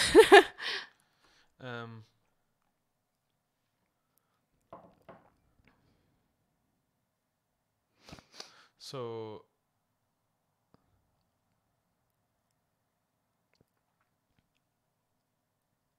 sorry, I'm just trying to figure out. So they're saying he was like a sort of he was an Arab authoritarian nationalist. Mm-hmm. He was not an Islamist. Yeah. So they're saying on Quora. And supposedly Islamists despised him. Okay. But that's not hashtag not all Muslims, right? No, of course, yeah. But it seems like he was probably secular and sort of not atheist, but a version of that. Yeah. That was able to get him to power. You know? Yeah. I'm gonna stick with now my theory of also early medieval Christians who'd Well, that makes sense. figured out how to use other people's faith, basically. We've seen it happen in countries and groups that are predominantly one religion. Yeah. And the less that you sort of predominantly believe seems to help you. Yeah. As long as it's not in the public eye. Yeah, because you can manipulate other people and, play to their expectations, but you are also free to do the skullduggery that if you really believed, you'd think God wouldn't be into, I guess. And it's like Abe Lincoln. Everyone loves Abe Lincoln. But he is...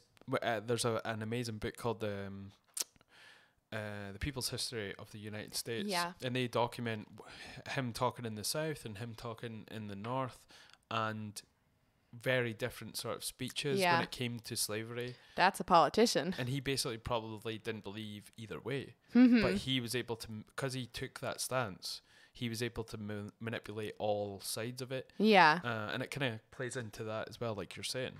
When if you don't sort of have any feelings either way, you can capitalize on whatever comes up. Yeah. And he did that. Or if you can maybe maintain a level of having no feelings either way, but you can maybe play both sides to accomplish what you think is a greater good. It might not necessarily be about power for yourself as well. But this was go either way in the run up to the elections, I think. Or was he already president? I'm not sure.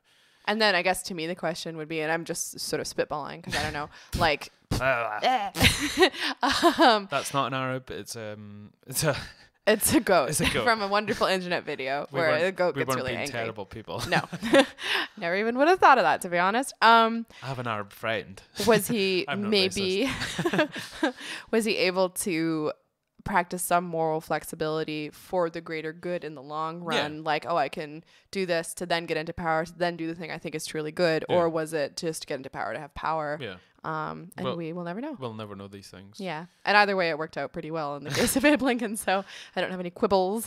But good old Abe. Yeah. But it's always that sort of like, what's the higher attainable good, I guess. Yeah. But then it can be the higher attainable good within a bad system, like obviously Saddam or Gaddafi. He's a terrible person. He's in a terrible system, but he's manipulating it for it to be good for him, to keep it sort of even and steady. He united a lot of the tribes, like the Mongols when Genghis Khan united all those tribes. I think he was pretty much not associated with any sort of religion, I guess. And he even said to people, look, come join us. You can worship whatever you want. We're not going to prosecute you or beat you up for doing that. Just be part of our civilization and you can do what you want. Yeah, much like the Romans as well. As long as you don't argue with us about it, you can believe pretty much whatever you want to. Yeah. And in some cases, like, just because this is going to get weird, but I'm thinking of our semi-fictional king from Vikings. Just because you want total power doesn't mean you necessarily want to do evil. Like, I think he wanted some level of kind of enlightenment and stability. Yeah, of course. But he was doing nefarious things to get there. Like, it's a weird thing. It's not necessarily that you want to get in power and torture people and do all of that stuff. Although it's weird that seems to be the more common version of that. Yeah. Yeah. These are terrible people that done terrible things. Don't get me wrong.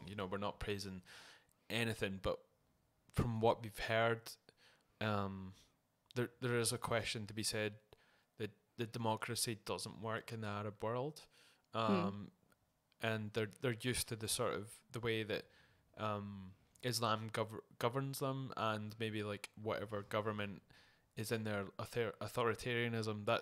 There is an argument to be made about that. I'm not either way about it. Because we know what happens when these people are taken out of power. There's a vacuum, and then there's a bunch of like we get ISIS coming through, and the Taliban, and all these bad things happening because someone who ruled with an iron fist, thumb. Both. I guess if your whole fist is iron, your thumb is as well. An iron you don't have an pinky. iron fist and I a wanna shit say thumb. Iron pinky is the Iron- best one. Iron pinky. It makes it sound more. That's delightful. It sounds So you like got sort a of rule Louis with an Couture's. iron pinky, said Tony Stark. And yeah, like when you take them out the game, that creates a power struggle. Yeah, but then that's the shit we use to justify like selling arms to Saudi No, of Arabia and course. stuff as That well. It shouldn't just be. seems No, like an that excuse. shouldn't be I that. understand what you Yeah. mean as Yeah. well, and obviously we're kind of back to But sort the of the same- animal kingdom here. It's like just because, But those things are facts, though. yeah, Like when you take those people out, those things are bad in the most part. in the short term. It happened with. It's still happening now, though. Like in We're Iraq. still in the short term. Like But when does that not become short term? When it in changes. the long term. Oh, but when Yeah, is the long term? But I mean, like, so are we supposed to leave evil dictators in place No. just to not upset No. things? Like, and I don't But mean we we as can't- in Westerners coming in from Yeah. the outside. I'm meaning when a group of people decides they want democracy. that has to come from within. Yeah, That is exactly. true. You know, Mhm. but that didn't happen with Iraq. It's happening with Syria. It did Yeah. happen with Syria, Mhm. but not with where was Gaddafi in? Syria. Libya. Oh, Yeah, right. That Yeah. didn't happen with Libya. Yeah. You know, they were sick of him, obviously. Yeah. But that was only when, you know, they were taking him out the game. Yeah. Well, and it's all the meddling that is Mm. weird. But I was going to relate it to what we were talking about with the animal kingdom. It's like just Yeah. keeping things stable isn't actually, True. it shouldn't be the goal. No, of course. And in the long term, But we've already things sometimes need to, change, even if that causes chaos. We can't control that. But Like, we've tried to implement, the Western world has Yeah. tried to go in and implement whatever form of democracy, and it's, yeah, it's gone and bad. that's It's not gone good. badly. Yeah, that's not good. I know there's I've spoke about before. There's cultures, and there are things within those cultures that make it a culture. You know, yeah. we can't just ignore that. And Yeah.